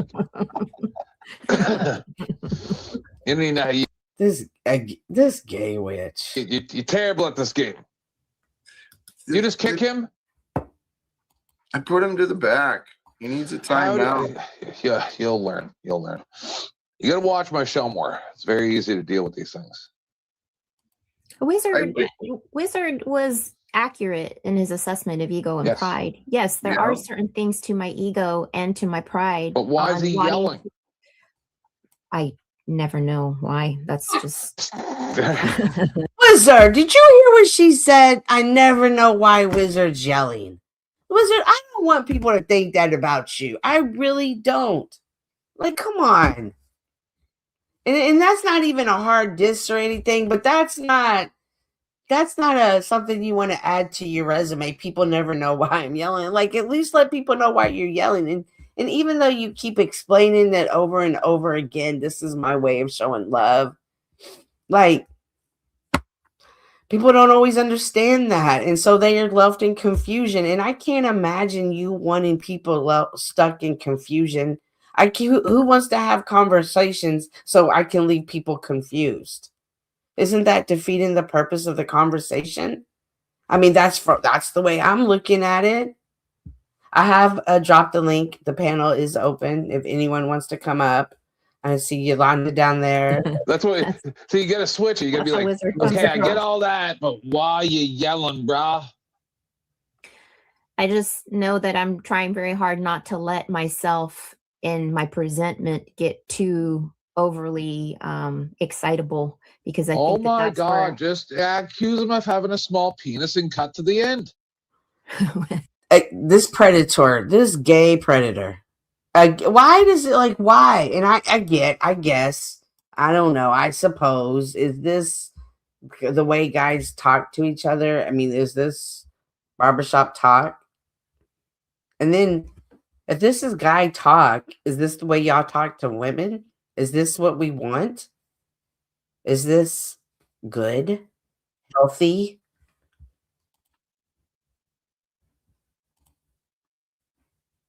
Alrighty, I got a couple of people backstage. Miss Yolanda and Joe Cool. Hello, hello. Good, right? Hello, good evening. I knew it was going to be this one. We got a few more minutes. I'm just going to finish this up. I was going to say, Yolanda, you did well. Yeah, and then we're going to go to conversations. No. That's how I do it. Yeah, well, maybe as a woman, I don't feel it necessary to have to get to the genitalia tuck. No, and I'm not talking about you, Wizard. I'm talking about whoever she said, Terriac or something, the zebra, maybe. I don't know. The Terriac is not the zebra. Don't ever insult my zebra like that again. Yeah, a worthless piece of shit that everybody knows they shouldn't be listening to. Yet here it is. They're still listening to him. Like Snafu. I don't even know who he is. Well, but we could say the same thing about Donald Trump, right? Okay, then don't listen to politician. him.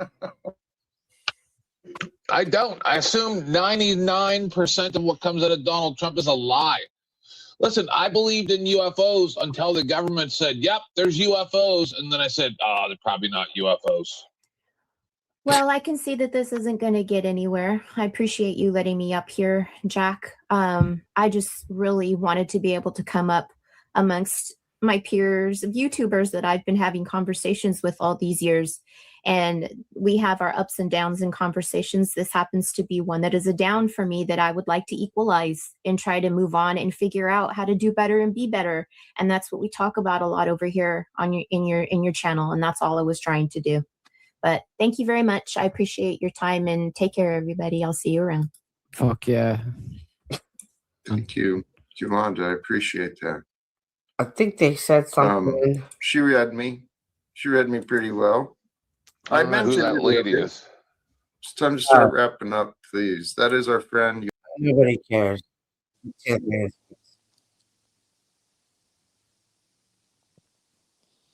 Okay. Alrighty, guys. Well, we had a session that involved Wizard and Yolanda. Joe and I were bushwatchers, but we're also a part of this community. Do y'all think that this is a community? Well, I like watching Bush. That's for damn sure. All right, let's stop. Let's stop. Oh my gosh. This is absolutely a community. I got a million ways I could prove that and all of that shit, but that's neither here nor there. I think you guys agree it's a community. Maybe not Peril. Peril's up here. He'll disagree, I think. No, I agree. But the reason Paul was acting out like that is because it's like someone who don't like God. You say something about God. God, that's why he killed, let babies die. Yo, Sky Wizard. Whenever you talk about friendship, love, and community, he acts out. He hits that note. Joe. You cupcaking fucktard, but you're actually being better lately. He's become I know I ain't gonna sound that fucking fast. No, Joe was doing good on his role. No. I want to address something, then I'll leave. Okay. Wizard, you're a fucking scumbag, bro, and you've embraced this scumbaggery. You haven't. No, this dude fake. What the hell? You just ran Joe off. Snaps. What is going on? We're not dealing with that right now, Snaps. We're having a conversation about what we just happened. Like, come on. Don't be like that, Snaps. You are definitely, because you are the one that's brought up the harassment of the women, and I definitely think that you should be a part of this conversation, but I also don't want the chaos because this isn't the moment for that. Agreed? You are not going at Joe Cool because he stays in his lane when it comes.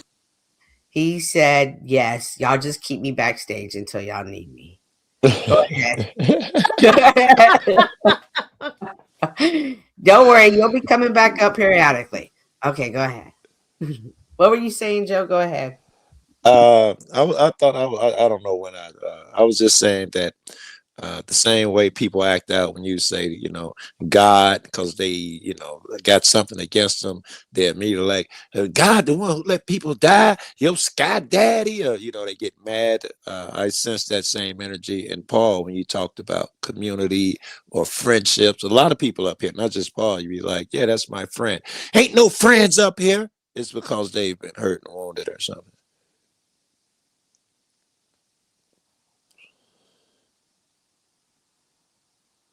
Yeah, and when it comes to community, I agree. This is a community, but we have to define which community. See, I'm not part of Tarek's community. I'm not part of Snafu's community.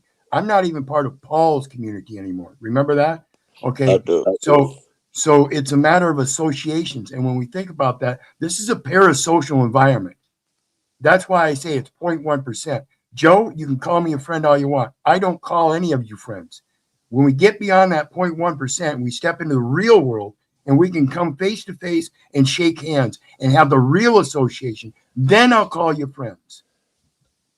All right, let me respond to that, man, because I'm not sure that holds. People fall in love over the internet. They've been doing it since pen pals, and before that, letters overseas. You can become friends, or you can have a friend who, when you were young, you ain't seen that nigga in 20 years. All you do is talk to him over the phone. This shit will suffice, man. This is an aspect of it. It's like talking to a friend on the phone. Don't make him friend or not just because he's on the phone and he's not visible. That doesn't play into anything. Right, and that's an aspect of it. So, like again, it's a part of a totality, and the totality is not there for me.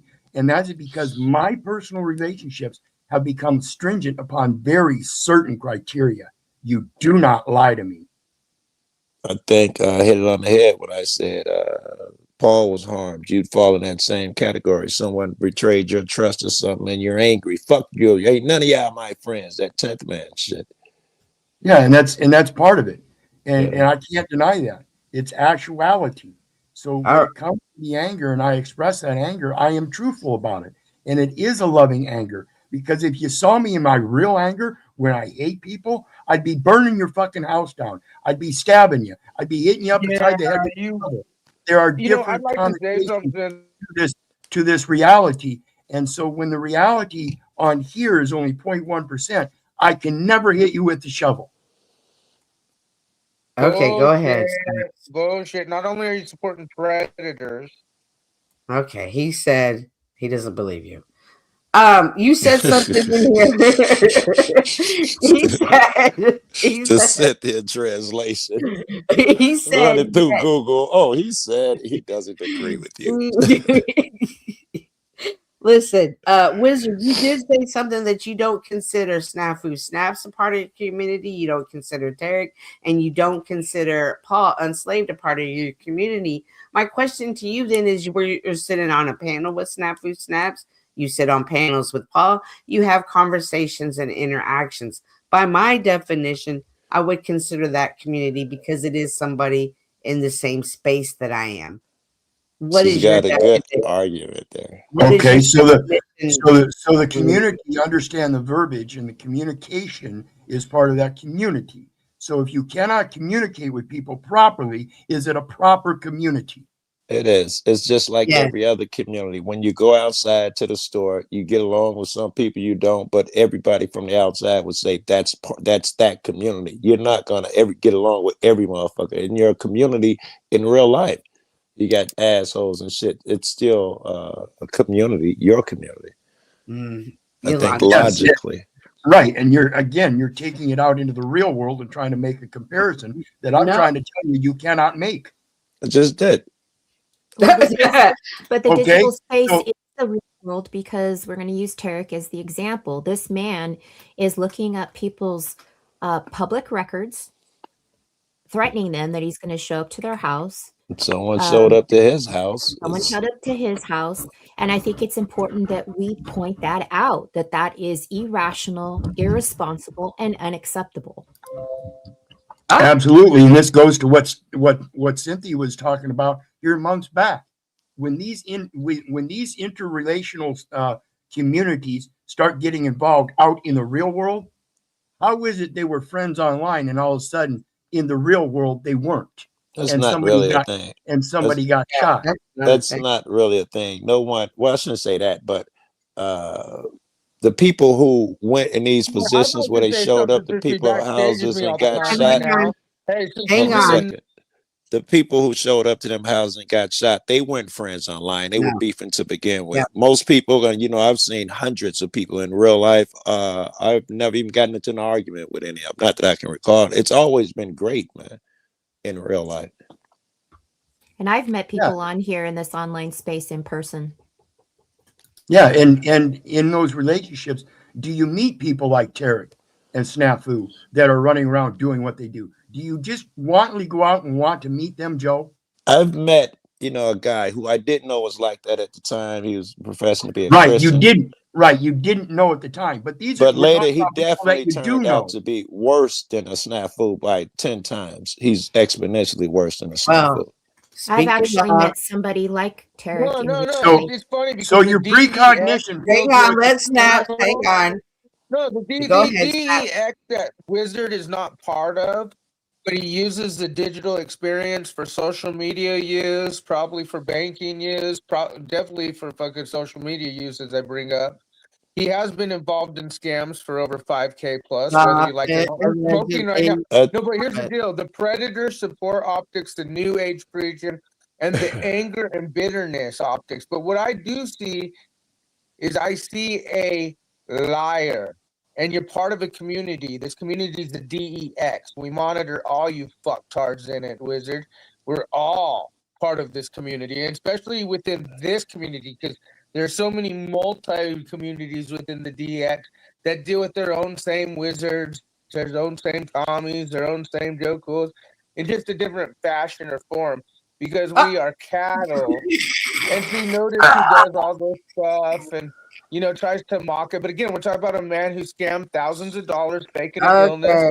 All right, I'll translate this time. Cynthia, I think I'll translate this time. I think he just said that even though you claim you're not in the community, you hang out on these panels, you use the internet for everything else, even your banking. Yes, absolutely. And again, I always say it's a different world. It's not the real life, but we're here. We all interact. We all are connected somehow. Yes, communication can work at times, but that doesn't negate the fact that we're still in the same area together. Okay, so Joe, how long have you been studying this law and this First Amendment audit stuff? About 7 years, maybe. Before you came on to YouTube? No, God, no. I wish I was sheep before I came on. I was a horrible dude. Okay, what was something you did in life that you did before you came onto the internet? That I did in life before? I did sold drugs. I rapped. I was an activist. Oh, okay. Okay, so I rap. I've sold drugs. So in that sense, we were in the same community, even though we didn't know each other. Not by the definition we're talking about now. We're saying location makes your community. So the location for me is this right here. It's not right there. It's not right there where you're at, is it? No, it's here. And this us. You're here with me now. Right, but people you're talking about. But where is here? But where is here? See, that's the displacement. Everybody wants to put here as if you're sitting right next to me in the same room. It matters not. It matters not. Here can be, I don't know, fucking someplace in Australia. We've only thought of it physically because we hadn't had the internet. It didn't matter whether you were in Texas, Australia. When you were together, you were called a community. And then when the fucking phones come along and shit, motherfuckers could do shit nationwide and worldwide, it was the so-and-so community. And people were able to get together. The rap community was able to get together. All communities were able to get together nationwide, worldwide. The internet is just the next evolution of the same shit. So again, it all comes down to communication, right? I think it comes down, communication in some form. I'd agree with that. In the beginning was the Word, and the Word was with God, and the Word was God. So that means every man is part of the community, despite the fact that they want to say they're atheist and they're not part of the community because they're not Christian. They don't believe in that God, right? If you want to give the definition of a community, other than what we're talking about, that's also a community. I don't think it applies in what we're talking about here. But the derivative from community or from communication is community. What? You understand that in your community, you get into beefs, fights, brawls. You do that with your family because you don't get along with a motherfucker. I don't see how that would disqualify it as community suddenly, right? Right. Okay. I agree. So if I don't hang on, go Yolanda. I just want to say I'm getting a little tired myself here, and I'm not really in the mindset to play semantics up here. But I want to say thank you, Cynthia, for streaming this, and I've been really enjoying Yolanda, listening. please, if I could, before you go, if you had any thoughts and inputs, you hopped up here. We monopolized shit, and you're right. We're off on some bullshit. I really wanted to know if you had opinions about some of the stuff. I didn't, that was you. I didn't know the whole time, and you were there. I would love to know what you. Because I really came up to help you, not to create more chaos as it was implied, not to be yelling and screaming, not to put you down, not to drive anything, but to try to help you. And I found myself in the same situation that I found myself when I tried to help Jack way in the beginning. Instead of getting any kind of acceptance and thoughtfulness about it, it was automatically rejected. The goalpost was moved, and it's no longer about pride and ego, which is what got you into it. And now it's something else. And yet I don't know what the other thing else is. So I'm at a lack of being able to help you then. It's very frustrating because, again, I don't do this out of hatred, folks. Snaps, check your messages. Go ahead. Yolanda. Yeah, I just want to say that I just think that it's important to it can be all fun and games on here, having conversations with one another. I enjoy it as much as the next person. But I think it's also important to point out when people go too far. And that was what I want to represent every single time I see this happen to myself. And that's where I'm coming from. I can only speak for myself. And I also have these other women that have contacted me with their frustration as well. And I really wanted to be able to come up there and talk with you gentlemen that are used to doing this with one another a lot. And I was really looking forward to hearing you speak on it in a way that I know that there's that hierarchy that there has been established amongst you men on here. And I wanted to come up there as that hierarchy was happening in real time. And I wanted you guys to hear from me my frustration that this is something that needs to be eradicated from the culture in the community. If I can, Yolanda, it's respect. That's all. Exactly. I think you got it from Jack. He was certainly trying to hear your position. Pero, he was backing your position. And you've been around not to expect it from Paul. So I assume you got exactly what you thought. Tarek would have been a dick to you. He's always been. You should have gotten exactly what you should have expected. I know you didn't expect Paul and Tarek to suddenly turn on your side or something. Oh, no. I didn't expect that from Paul. And you got quite truthfully, I was not surprised that Tarek ran. If anything, it just shows the consistent theme of people's patterns of how they behave on here. So that's all it is. It's in this digital space now forever. This person has continuously created antagonizing, dysfunction, all of those things, runs from the situations, goes to his streams, creates a whole new narrative, gets the hamster wheel spinning. And I think that I find myself in the position of making the hamster wheel stop. Well, I think I know Cynthia went through it with the same cat, in fact. I know I went through it. I'm sure Wizard went through it. We all go through it. Well, and see, that's what caught my attention is you earlier said that you enjoy it. And then you ended with the rats reel. That rats run on that wheel because they enjoy it. It gives them something to do. But then comes a time to stop. And that's where you're at. You're at this time where you're saying it's time to stop now. You should have never been enjoying it. That's why I'm so damn belligerent about the stop the lying. I have been lied to so many times. Not about you. Not about you. I hate it. I hate it. I understand that, but I have gotten to the point where I hated lies so much that I will not put up with it. And that's why I do not lie myself. You will not find me lying.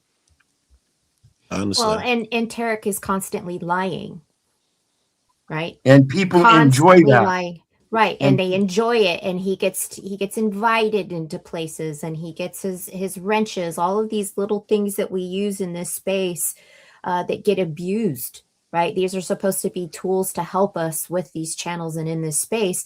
And it's constantly I'm finding myself watching people learning how to manipulate it and misuse it. That's every tool, though. It wouldn't be just the internet and the wrenches and shit. Correct, That's every tool. Wicked people will find a way to use it wrong. Correct, but I'm talking about the digital space, so that's what I'm trying to apply it to. I mean, it should be expected, though, right? We use everything with the good book, the Bible. Bad people will use it wrong. Correct. Yeah, but thank you, Cynthia. I really enjoyed hearing your perspective on it. I wasn't expecting to hear how it affected you watching it. So I was glad to hear your insight on it, She and I was was kind hot, of wasn't she? surprised to hear it in other spaces as well. That these people who are more popular as influencers, they really do abuse it and neglect the fact that there are the word is mighty powerful, and how they misuse it is what really frustrates me. This is such a beautiful time to be living in with all of these tools that we have for us with the internet, and they abuse it, and it just always blows me away. I'm shocked that you're shocked. That should be obvious. What? Well, I'm shocked that you're shocked. Any small people abuse it, big name people will abuse it. That seems like you're saying if they're big name, I expected them to use it wisely. I would never have such expectations. In fact, most niggas that get big is because they're doing some shitty. Well, I guess that's what makes the difference between you and I. It just frustrates me that this is such an opportunity to do so much good, and we're constantly trying to fight against what is bad. And in the smaller space where I'm involved in, I've really watched people morph into more horrible aspects of self instead of a better aspect of self. But I expect that that's what life is. And, well, you need to just, since tell you what you need to do. What I did, and I think it would benefit you as well, is those things used to frustrate me. I can't believe why this dude got 60,000 subs. Now frustration doesn't help. It's fucked up. I acknowledge what they do. I still have to do what I have to do. I have to change the energy. My work doesn't change. I just let go of the frustration. Yeah, I've found myself being the same way, but what I don't like is how desensitized I've become over certain things. That was a really good point you had in chat. That was a great point. Thank you. Alrighty, you guys take care. I'm gonna jump down. Thank you, Yolanda. Thank you. Well, and Yolanda, just a piece of advice: you flip the script on him by telling the total honest truth from you, and that's how you see him.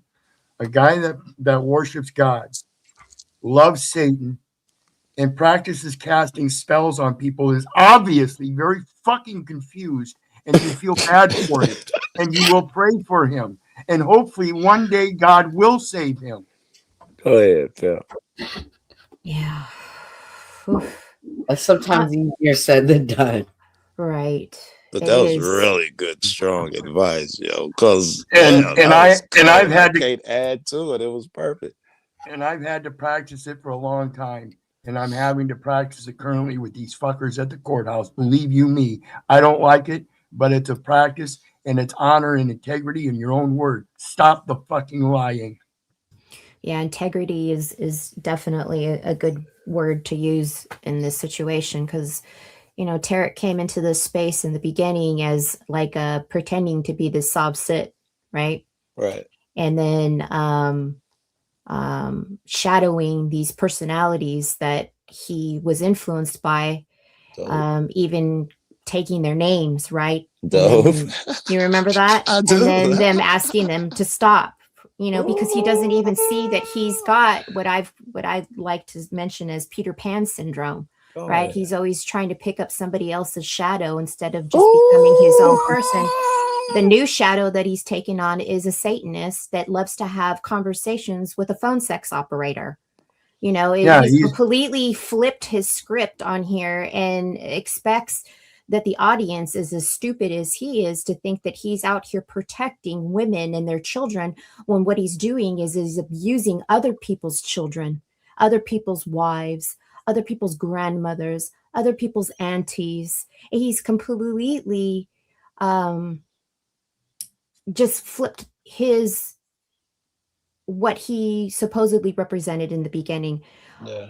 Tarek has come after me from the very first time I've met him, and he's never stopped since then. So it's just my own battle, but I also have seen that there are others that have similar frustrations about it. And you gotta as check adults, me for about 3 years, just evil as fuck, it's a thing. Yeah, and when we say evil, it's all of the lower aspects of self, right? Yeah, Like great. what an embarrassment to Lying, be in a dishonest. That right. shit. Yeah. You can't tell the rest of an audience, like for example, what was it Yes. last month that he was up there enjoying another man masturbating next to him on a panel and then telling us that that's not what was happening. You Yeah, I know, was like outright gaslighting. right, like get the amount of gaslighting that comes from Tarek is like I don't know how much more he could do. But I look forward to hearing other people call it out because it's embarrassing. You I should think you. absolutely be embarrassed. I thought you saw a good job. The two people I would have expected, and Jax, I would say, because he doesn't like Tarek, he's quick, but his advice was still good and on point. And fucking Pero was genuine. Perhaps he had something analogous in his life as well, but you did get some support. I saw it, right? From what I You saw, I know, didn't see the whole generally, thing. I'm kind of surprised at how much support that I get, Right and on. I'm really thankful for it. I Right really on. am, and I was thankful that Jack let me up. That's why I clicked Jack's link because I was hoping that that would be a place to mediate. But again, I wasn't surprised that he ran because he's a coward. And just, I would just urge you to stay away from the AI analysis type stuff and questioning, and use physical. Like if you're going to go online and do PDFs, that would be fine. But use actual literature rather than what AI is generating. Yeah, you can use some AI to get some conceptual ideas and stuff, but I would never use that as a determination. Yeah, Like the video that Moose made about Jack. That is dependent upon the parameters that you input, whereas your book is always going to tell you the exact same thing. I appreciate that advice. Like you had mentioned earlier, it's great to have the technology at our hands and to be able to have Bluetooth and to speak to the devices when we need them. I'm in a position in my life right now that I have a lot of things going on and I'm not at a keyboard right now. I'm sitting down to a keyboard. So I just try to use tools when I'm able to, apply them when I need them. I'm not always paying attention to what's being put out there. So I appreciate the advice. And on that note, thank you again, Cynthia, and take care, everybody. I'll see you Good around. night. Pero, I would say that don't rely on your book so much. I look at books now just like AI. It's just someone's angle. They're just human. It's just another nigga's opinion. I do prefer books and I do prefer paper because I'm old. Absolutely. But then again, like I said, even then, you still have to depend on the reality because the books are just another man's reality. And if a man is bound by his words, then he should be able to speak his own words without being dependent upon the words of others. I'm not sure I understand. I'm not sure I understand where you're going with that. A lot of people are getting involved in using this AI to write things and stuff, and it's still the same thing as them using their own words, unless they're literally reading it on the spot. It's just them getting it from another source. It could be me going into Paul's, hearing him. Let me stop, leave that nigga alone.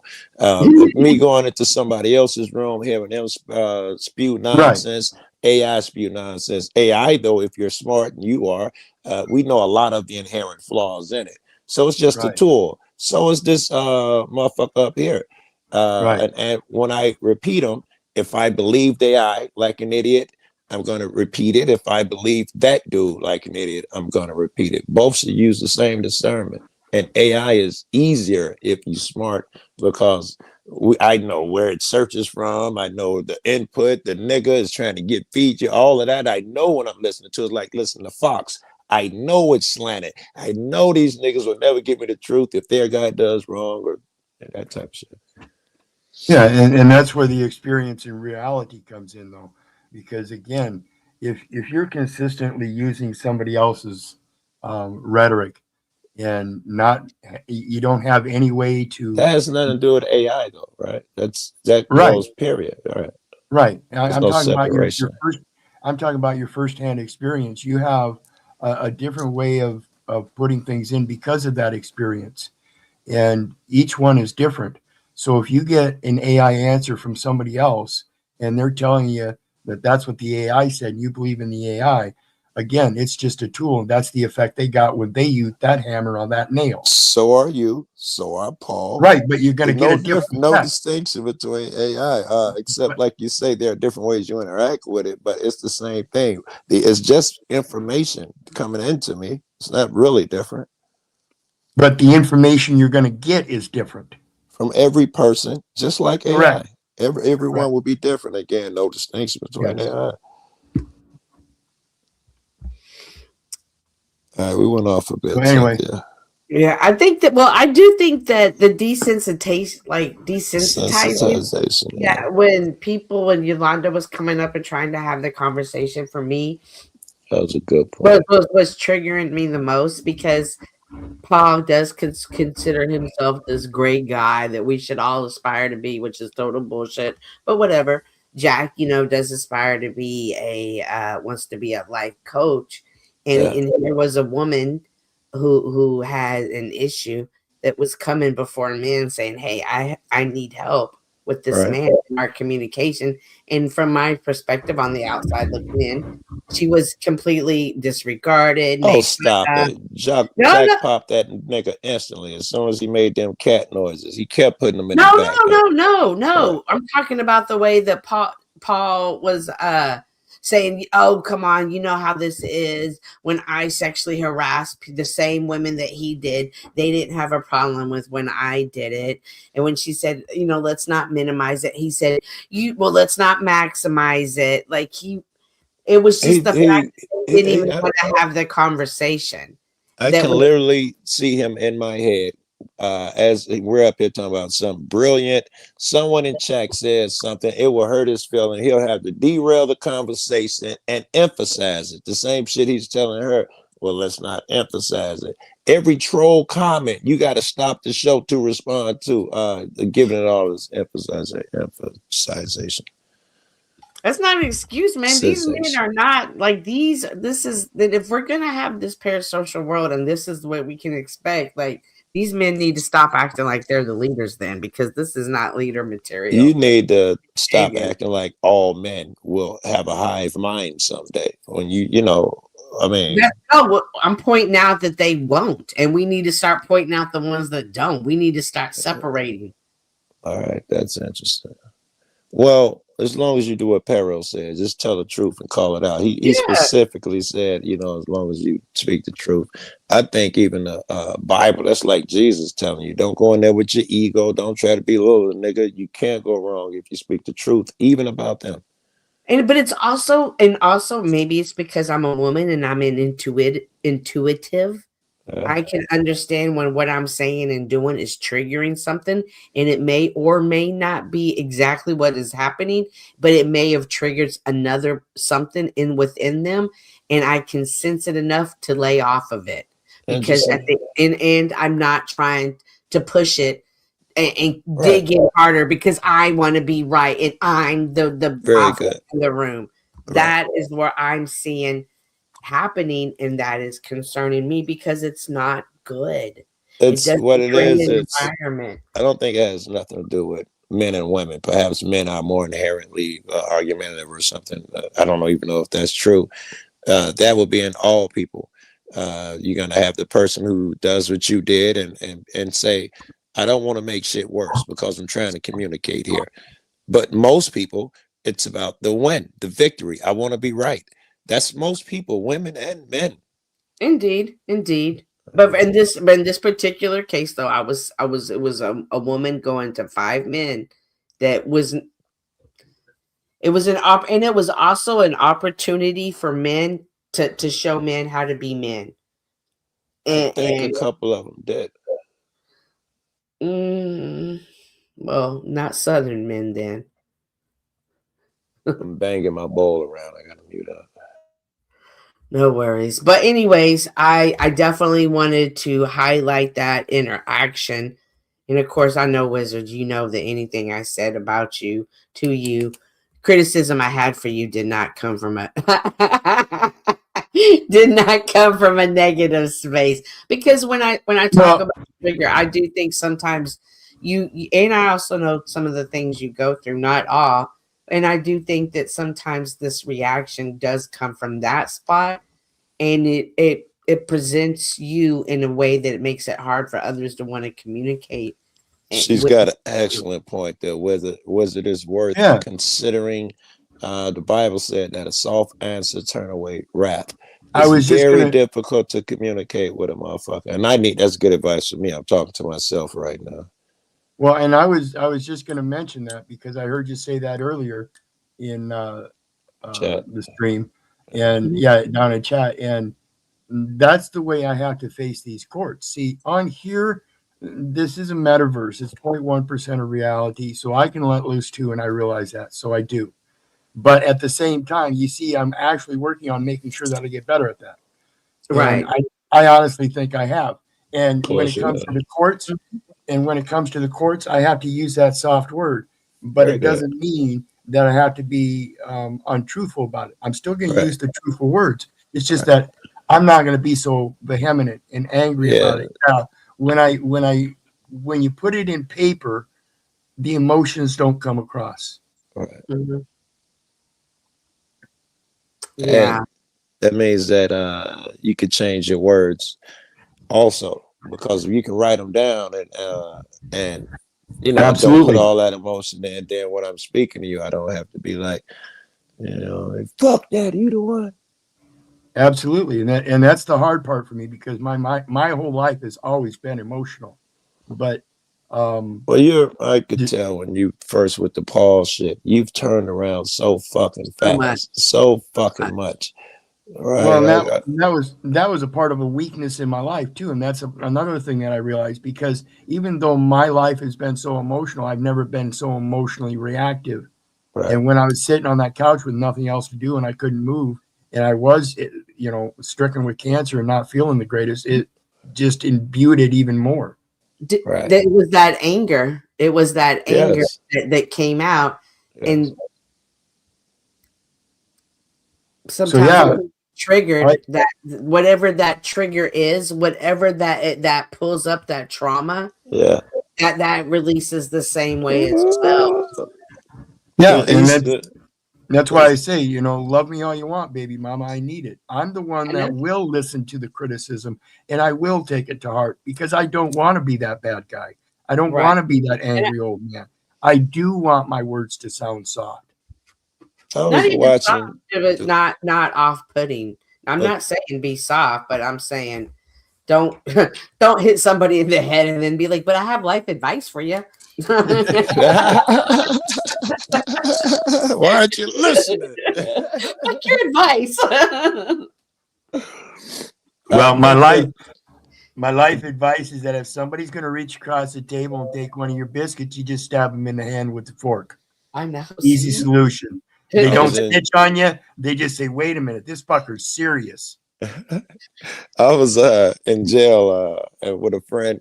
Well, out in jail, a bunch of people. Just happened to be one of my best friends was in that same, you can call it a dorm, whatever the fuck you picturing. It's the day room, is unit block, whatever.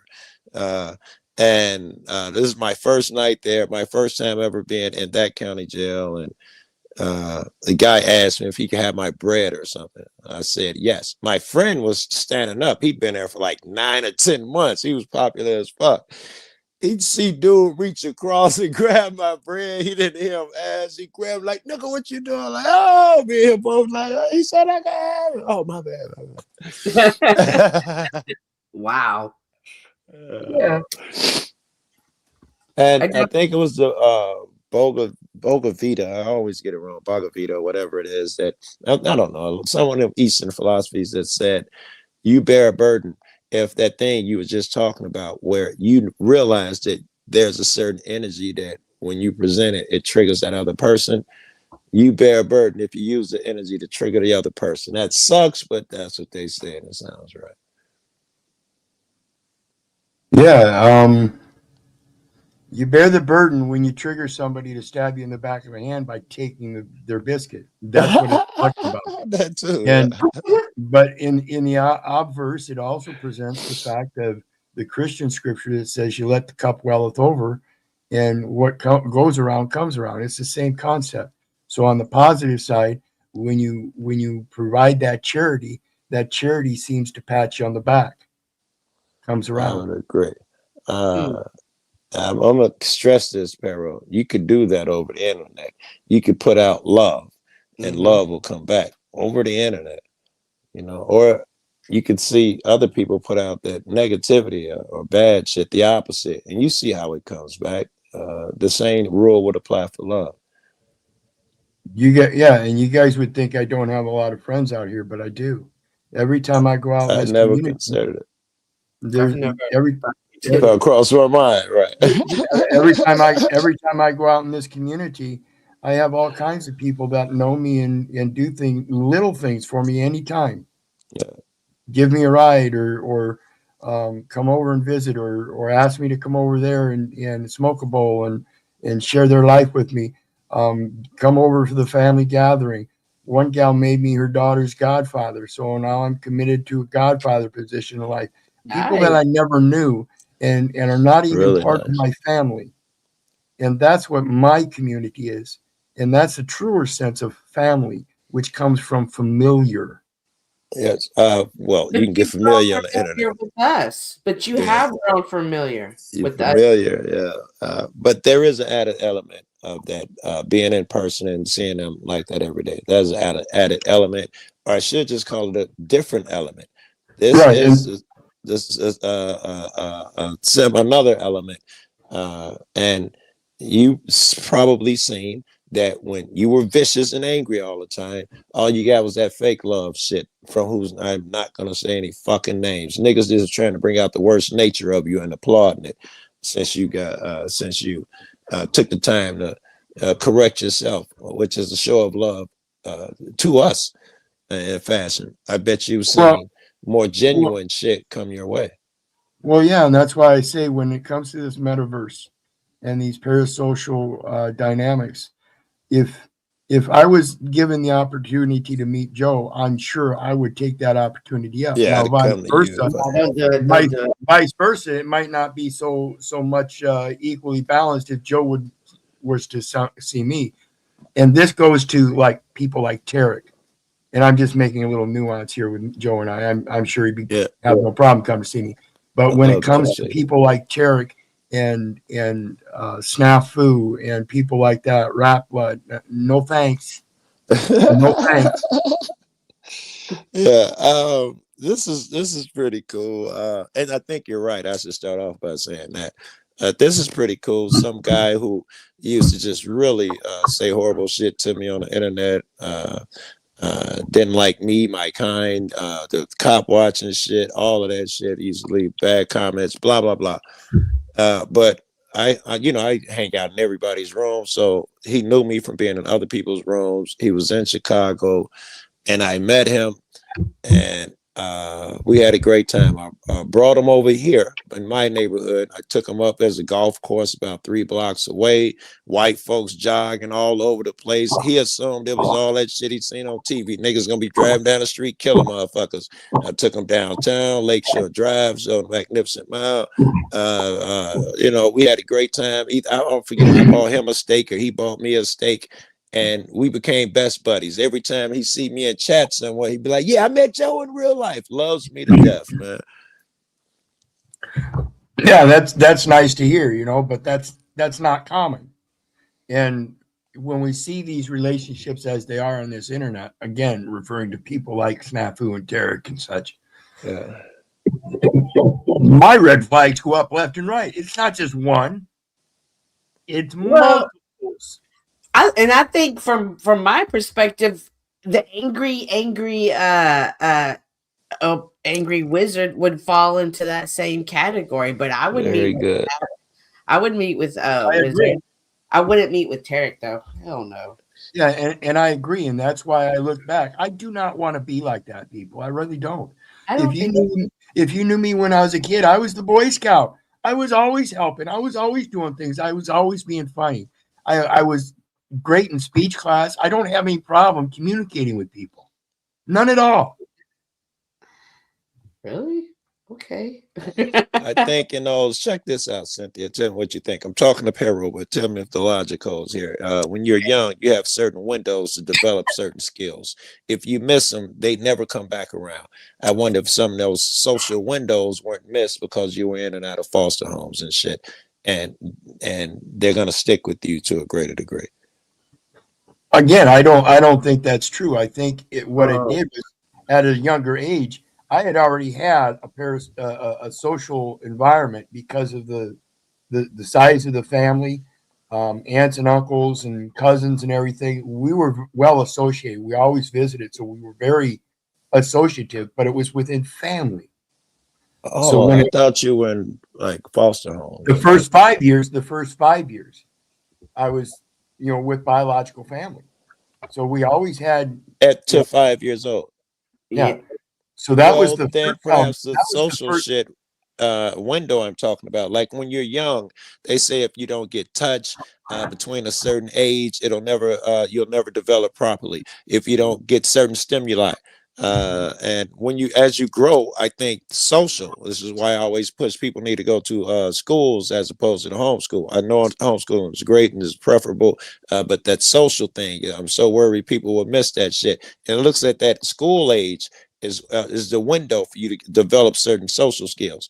And if you miss that, you never get a chance to get them back. It'll never come back properly.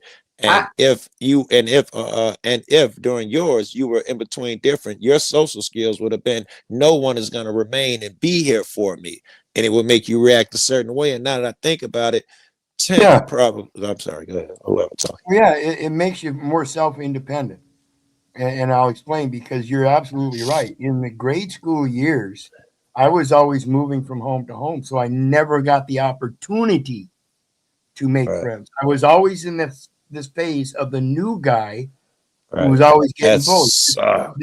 This is what I noticed when I came on this panel verse. And it continues. It's a continuing hazing type situation. That's how I look at it. I don't see it as bullying. I see it as hazing. Join the community, but you got some suffering to do, bitch. And that's just the way it is. I've learned to be able to deal with that. I understand this parasocial. You can mitigate it too, right? Absolutely. Your response means all. And it sucks, but it takes years to learn that. But your response means all.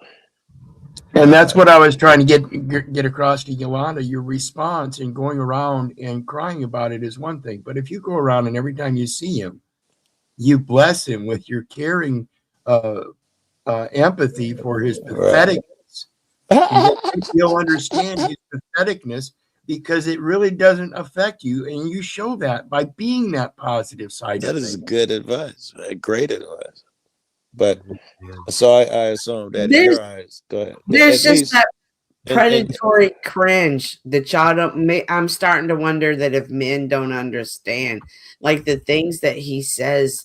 Well, the whole thing with Bad Apple Media and Snafu just solidifies it for him. I haven't seen them interact either. You say y'all ain't getting it. I've never seen her and Tarek interact, so I don't know. I don't even want to repeat any of the things. So I don't know. In fact, the first clue I just got when Perro just said that to go around and cry about it is one thing, or you could give it good energy. So I think in his perception, what she does mostly is go around whining about it all the time. Well, I wouldn't call it whining, not knowing how to handle it. Not understanding and just thinking that a man could talk to a man in a way.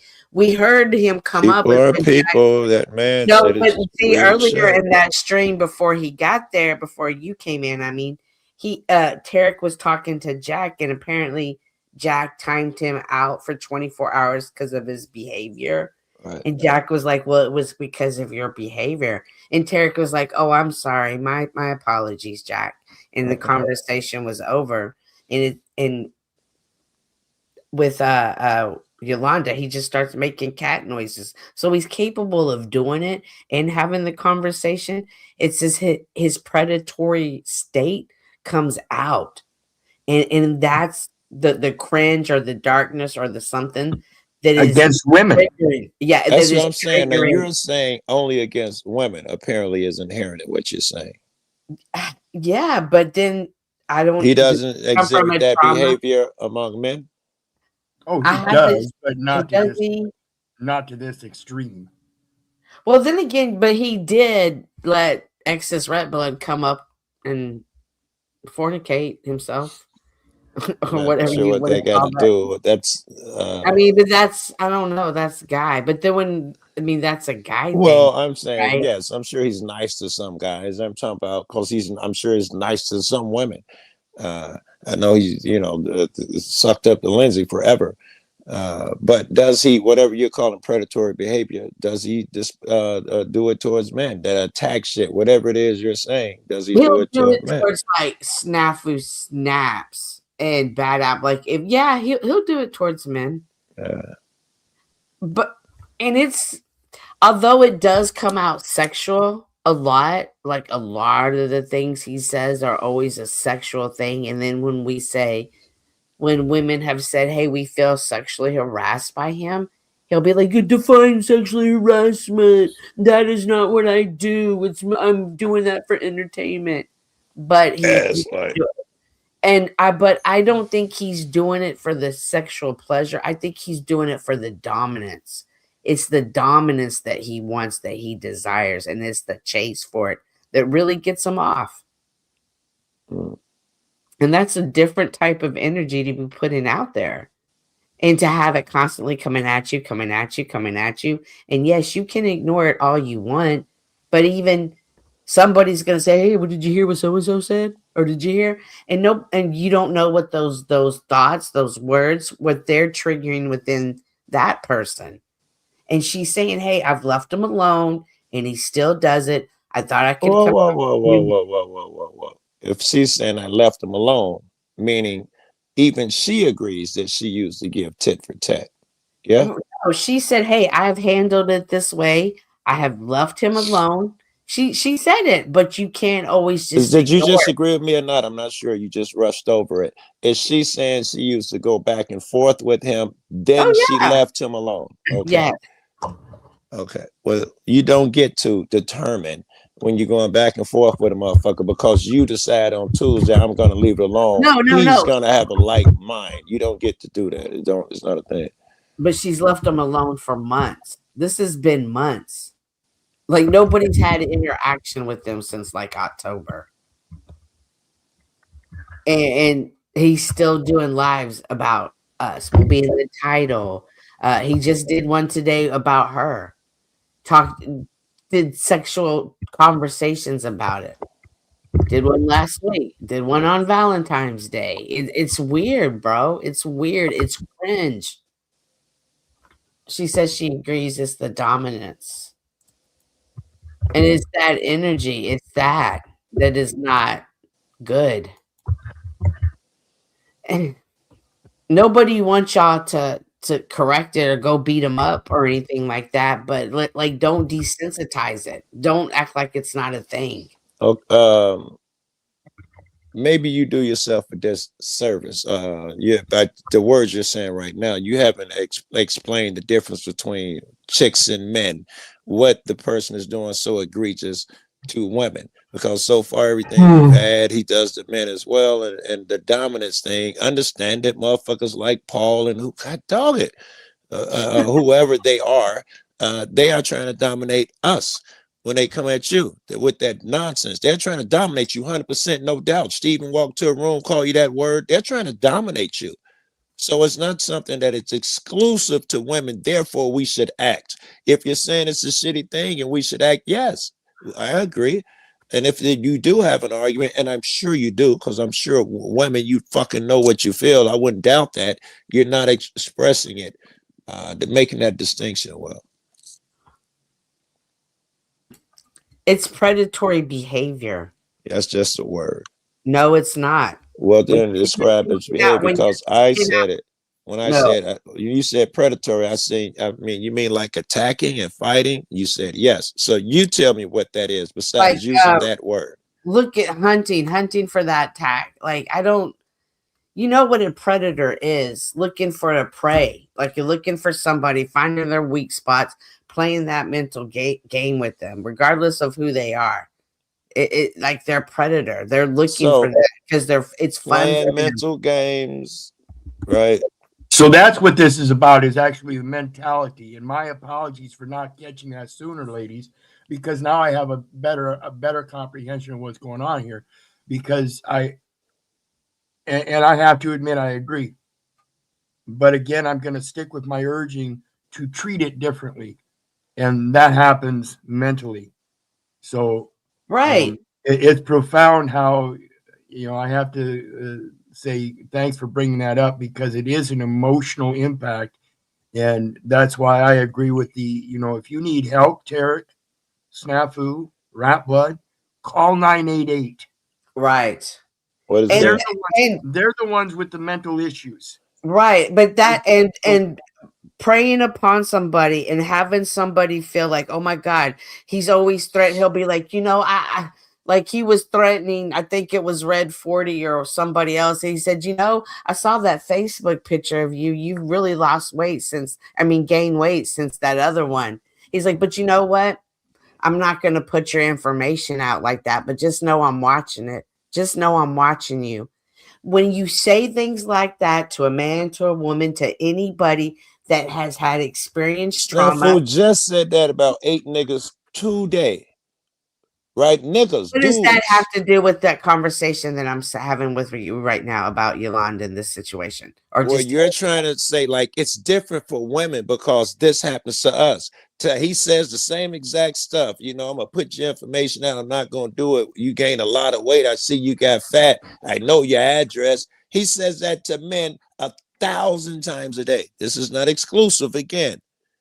Okay.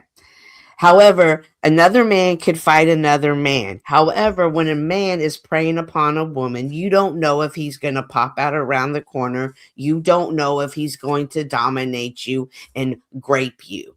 You don't know that. And when you have somebody that anytime they're discussing you in a sexual manner, oh, you just like that when that's doing that to you. For sure. You know what I mean?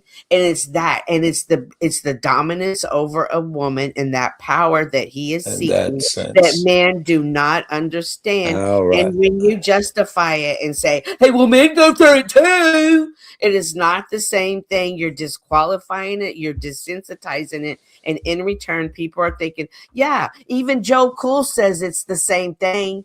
Even Joe Cool says it's not a big deal. And therefore, it continues to breed. I'm not telling you to fight it, but I am saying don't negate it. Don't disqualify it. Again, since you're saying Joe Cool, I haven't seen the behavior. Right. And I would assume you guys are emotional and you're saying shit like that. I don't think that Tarek has no chance that he's going to pop up at your house or has those ideas. I would not assume such a thing. I assume you're coming from a place of emotion. But so that's what Joe Cool would think. And you're not a woman. And that's what, and you don't even have sense enough to realize, hey, but I'm not a woman. So I could understand why a woman would see that. You're strictly struck it. I don't feel it, which is the same thing that Paul was saying. No. You don't think he will either, right? It's just an emotional feeling. You don't believe he'll really do that, do you? I just like I think Bad Apple Media will. I think he will too. Absolutely. You think, but the emotional foundation again. That's the woman's territory. They're the ones that use that and construct it for various different things, including manipulation, both good and bad. And the men are better at the stoicism, the laying down of the emotions and using the reason and logic. And that's why we don't comprehend it quite so much. But logic says that you would be the first person. Me and you are YouTubers. We hawk this shit. If someone had on the internet had got mad at some woman, if they off them weed, knowing if they graped them, we probably know. It would be exceedingly rare. Your fear probably is not justified. You're wrong. Well, give me numbers, not emotion. Give me numbers. Does it happen a lot? I'll give you a personal example. I had a situation with a content creator about 5-6 years ago. Not going to mention him. It's not important. Threatened my life. Threatened it all the time. I've got a 24-minute compiled of every single threat he's ever said against me. right? Bam. What do? I do what a woman does. Hey, police department, I got an issue with this dude on YouTube who may or may not do something wild to me. But just because I'm a woman and I'm going to leave a paper trail, I am going to leave this paper trail. Never heard anything about it. Did he grape you? That's what I was talking No, about. hang on. Never heard anything about it. Today I get a phone call from the police department. Hey, do you remember that report you filed? Yeah. Well, he's caught a case and we need some information. Do you think you can say some, that's what I'm saying. No, it has nothing to do with what I'm talking about. No, you never know who you're dealing with. I fear that he will come to your crib and do that. I asked you, is that a common thing? Does it happen often? Yes, it does. You don't stop know that. it. Stop it. You stop acting like it doesn't. Investigative you reporting. Stop acting like it doesn't happen. You're the person I would call. There are news reporters that get kidnapped all the time. One of them's never YouTubers are just like people that go live. I asked you about YouTubers. Don't tell me about newscasters. People in front of other people. That's what you're talking about. I'm talking about YouTubers. It's the same difference. It's the same difference. My question was, do YouTubers do it often? Why are you moving the goalposts and can't just say yes? I believe 100% I'm crazy now because you won't answer a I question. believe that Tarek would show up at my house. I believe that Bad Apple Media will show up at my house. Not answer to my question. I'm out, guys. Thanks for having me. Be easy. Be blessed. Bye. Be blessed. You as well. It's not going to really happen. You're wild. No, my question was, does it happen to YouTubers? Do they show up at women's crib and do that shit often? That was my question. You're changing it and acting like I said something else, getting mad at what you said.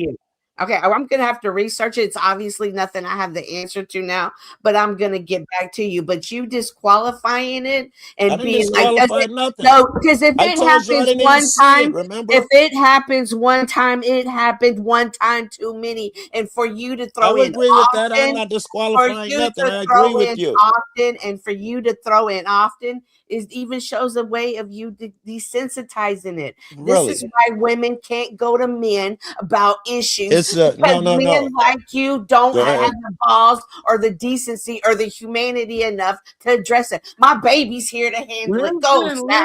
Go, Listen, Joe, you are fucking nuts, motherfucker. Do you know that Tarek, all right, the optics that I've collected on Tarek, and I'm just saying, I would say this in front of a judge. I would say this in front of, I've had multiple women, notarized, non-notarized, very professional letters, including the one you're talking to, but multiple, over 5, come publicly on YouTube and through letters about Tarek's harassment and sexual harassment at that too. I didn't say he didn't do those things. I was not commenting on that at all. Except that I didn't hear it. Cynthia's arguing her own arguments against other people like I said it. Did rituals, but here's the deal. They are all working together with people who will show up at your door, who are actively trying to contact my family and other people's. I don't doubt any of that. Why are you yelling? You know what infiltrated within means and what dare I say the word terrorist optics could be? Dare I say that? Dare I say some of these creeps, especially the ones who target women, who are like, I got your information. I'm not giving it to cops, but I'm giving it to certain people. Like that, say this shit publicly, bro. That obsessed. I just saw one show up at a motherfucking house. I know it's a thing. Gonna off me or something. I'll deal with it. But these women, dude, they should be concerned. They shouldn't take this. That is a real point. That is a valid point. DEX, do you know how predators are fucking trafficked? Do you know how the game works, bro? The internet, motherfucker. So when you're sitting there telling me that this shit doesn't exist, you're fucking I didn't say that. Joe. You're arguing your own shit, goofy. That's all I gotta say. It don't make you strong. You just want to yell and say stupid shit. And Joe, you can feel ashamed because she's right. More men. You know this nigga getting up here just said. You didn't give me a chance to respond to the shit me and you said. I gotta hear this nigga say more nonsense. Open satanic telling me rituals, shit I said that I didn't say. Comes with satanic rituals when they even say I'm cool with blood sacrifice. They've said it on record, motherfucker. Many of them, and they're all I'm not together. disputing it. Why are you yelling at me? I asked again. And you tell me that these women. I didn't tell you whatever about to come out of your mouth. I never said. I guarantee in you. Our community. Yeah. I just find it funny, Joe, that you're the. I know. I figured you would be more realistic. You have no idea what I think or feel. You just been up there fucking yelling, and nothing Cynthia said was something I said either. You see you niggas taking on your emotions on the wrong person. Good. Hey, do you see what Yolanda just wrote, Joe? I do not Based see. on let me read it to you. Based off of past experiences, I am on alert due to the same patterns and language. Can you even understand that? Or that sounds 1,000% logical. If that's what we were talking about, and you know what's I'd funny, have said bro? yes. Hold on, I was talking. I'd have said yes. You're gonna shut him up, Senator? Just me. Hey, I'd have said yes. That makes 100%. Cynthia asked me a question. She asked me a question, bro. Hang on. When you have other people witnessing the predator, but by all means, you continue. Okay, hang on. So, if you can understand that, so do you now? Does it matter if it happens often or not? Do men really show up and do that? Does that matter? It only matters when you're saying that. I think he's likely to come over here and do that to me. It negates this comment. Not. I understand. I agree. Women should have more of a fear. Hold on. Hold on. You never got my opinion. You stated it, and Staffu stated it. You've never asked my opinion on none of this shit. You're assuming it because of one statement I made. I'm telling you my opinion now. Yes, you women. I cannot be there because you are a woman. I'm a physical dude. I'm more aggressive. I'm more the cat that lick. Nigga, I wish you would. And I understand women don't have that gene. They have a more fear, a lot more logical fear and a more illogical fear. I understand all these things. I'm not simple, but that is not what we were talking about. Sorry, go. Okay, so you asked, yes, I believe that. How I understand that it was not worded the way she says that, but when you are on alert and aware and on guard, it does make you in that state of you believe that they will show up. I dig that. That's all. And so sometimes it might be hard for men on social media platforms because it is such the wild, wild west. It'd be impossible for us to understand. Right. It'd be hard. It'd be impossible. Wild west. But if women are coming and saying something, we should give you credence. Yes. No, well, not even at least have the conversation or hey, like the way Wizard was saying to bless him. That's crazy. I'm doing great. I'm doing great by ignoring the dumbass, right? But now I got to talk about him. But bless him, like, holy shit, Wizard. Oh, so the evidence shit tonight, you know what I mean? Calm down right now. But one step at a time, Wizard. So, you, and this is about your lynch shit more than whatever we're talking about now. Even now, because this is what made me think of it. You've changed. You were fiery, I don't know, 6 months ago, whatever time you want to throw on it. I'd be telling you the same shit that's coming out of your mouth now, certainly during all of your Lent conversations. I tell you that shit, and you'd be giving me the speech about, you want me to lay down and I'll fight back? Oh, girl. And now you're like, it's toxic to let yourself feel this way. What the fuck? I feel like I'm shedding skin. I feel like I'm shedding skin. I do you. You're lightening the load. Yes. Like, get away from me. Yeah. Like, you just even bad for me. Like, ugh. But we're still in the community and we still interact. Agreed. And I don't want someone not to come on a panel because I'm there, or I don't want to feel like, I don't want to go there because they're there. Yeah. You know what I mean? Regardless. Yeah, so I do try to do it properly, more like Yolanda. However, I'm really rough around. That's all I saw. She did very well. I haven't seen them go back and forth. This interaction, she certainly had the higher ground. Right, clearly, so yeah. And it's to be admired the way she handled it, because it is one thing to have this ghetto-ness, this hoodness, but everyone's not going to understand that mentality. And when I say things like, yeah, I gotta act like he's coming, I don't want to have to go into all the reasons why you should just understand that.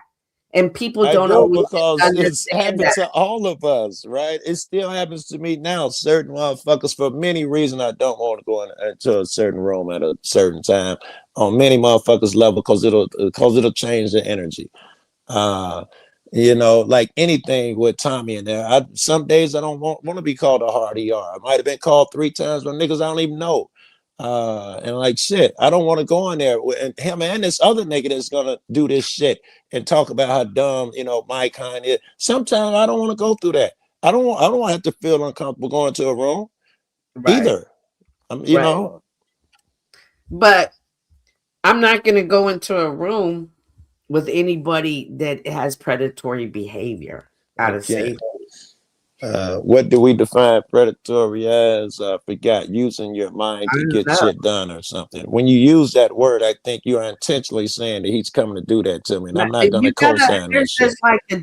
There's just a different, perhaps it's intention and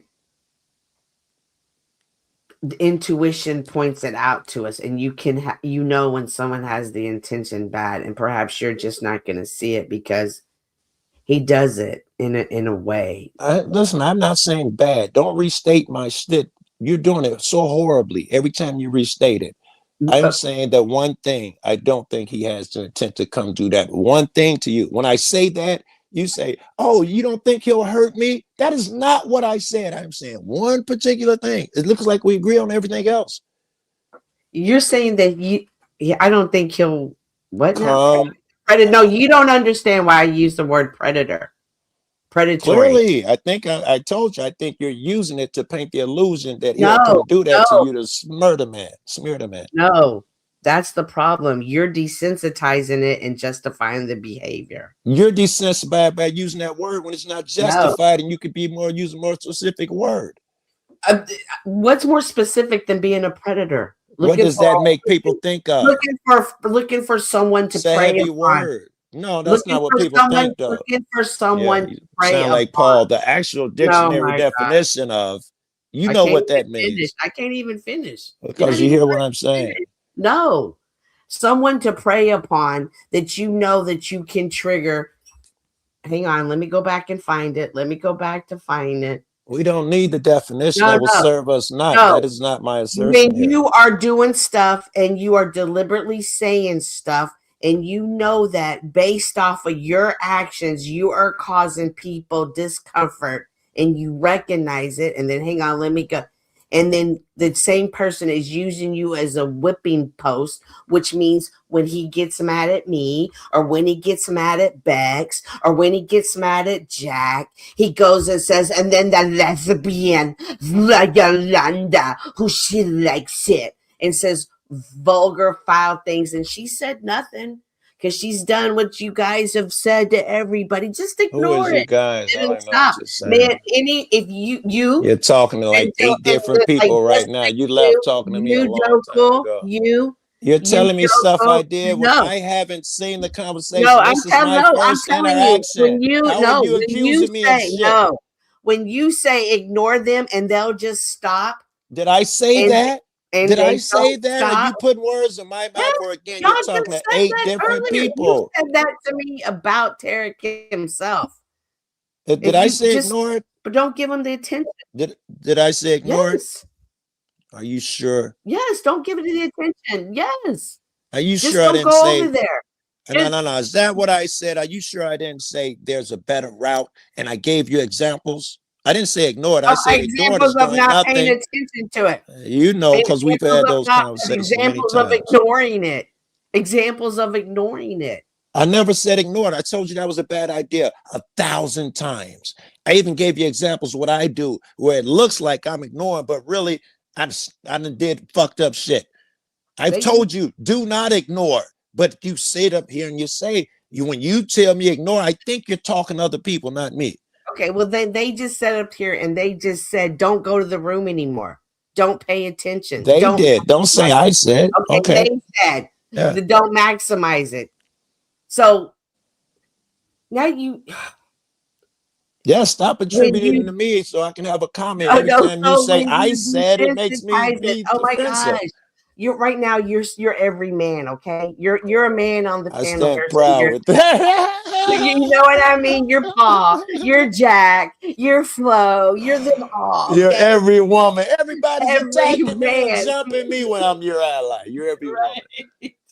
I'm just saying, and if it doesn't apply, let it fly, Joe. Let it fly. You keep putting my name in. But no, I'm not to, but you putting that. keep saying I said. Look, this is what my baby daddy's saying. That's your ego. Like, just calm down. And I'm just saying, You forgot what you were talking about at this point. Maybe I just have too high expectations of man. Maybe my daddy just raised me too good that I just really have man on a pedestal. And maybe that is my own fault. And maybe I need to take a look at men and realize y'all really don't have it. You're not leaders. You don't have leadership qualities. You don't have leadership skills. And that's sad. That's sad to be a woman, to look at not one, not two, not three, not four, but 5 men on a panel who disregarded a woman coming up there and talking about an issue she had. And maybe that's my own. Maybe. Yeah. If you were done, maybe maybe you are painting your own picture right now because you're mad, I'll say. No. I'm trying to use words that not trigger. You just said, I'm so sad that 5 people were up there on the panel when earlier you said 2 backed her. So it couldn't have been 5 dudes up there going at her. You're changing the picture because it makes your argument better, makes your reality that you're creating better. And I agree with you that most men are not leaders. You got a great argument there. If you think it's exclusive to men, most women have no idea what a woman should do. Most women don't know what humility, submission, or whatever men even want. So it would apply to women as well. Submission? Yeah, submission. Yes. Who would ever submit to I have not met a man that I would submit to. I thought you were a Christian, yo. Yeah, but y'all aren't Christian men. Well, I'm not saying me, but whatever your worthy man is, you would submit to him, yeah? There aren't Christian men on this panel, and I'm okay, talking fuck about the panel. No, a worthy man. I'm telling you, most men suck. I agreed with that part. But when you find that one, will you submit to him? I'm not having this conversation about that. That is a no. That is a no. Listen, God is the head of Christ. Christ is the head of man. Man is the head of woman. You know that. You want it to be. It's whatever you want it to be. We're talking about a panel verse right now. And if you want to use that argument, and that's what I'm saying. If you want to use that argument, what did that look like to you? Did that look like that was man leading a woman? What, right here on the panel? No. When you were watching the way Yolanda was handling on Jax. I saw Yolanda was the best, and that was a woman. Right. I saw Jack and were they leading her though? Were they leading her like you were saying? Men. Yeah, I think Jack. The only reason I'm taking something from him was because I know he was only standing up, not only, but partially standing up because he was mad at Tarek or got something against him. But all of his words and shit were solid. He bumped that nigga immediately. I didn't know who was talking. As soon as he heard that cat sound, he dropped that nigga. He checked him like 8 times. So yes, that's leadership shit. Y'all should have appreciated that shit. And when you say the people up there, you should say excluding Jack, shows me that you don't even appreciate it or you don't see it at all. I definitely don't see it because that is not what I saw it. Okay. Big deal. He dropped Snafu, snaps down too. Bad behavior gets you dropped down. You ain't special. And so I'm saying he took up for her. He said we're not gonna have that shit. Right? When she came to him and she said, well, I just thought that this would be a good time to have him mediate the conversation. See, you're just stuck up on that. Well, he dropped her, and you're just looking at that action. And no, the rest of the words we can discuss those too. He also said, but that's not. I'm not even looking at that. That don't even mean shit to me because it's dismissed by any action words after that. Which is you when said I'm only looking at.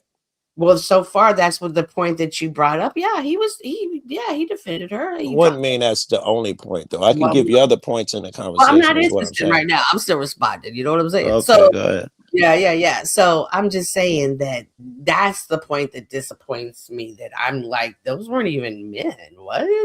Wow. What about Perro? Did he do a good job or no? Well, he did a good job on my panel tonight. Just now, when he was up there, did he defend the girl? Or Oh, no. Damn. No. Damn, you niggas got high expectations. I yo. know, right? That's what I'm saying. And that's wow, how society has changed in my lifetime. Yeah, how it's so much changed in my lifetime.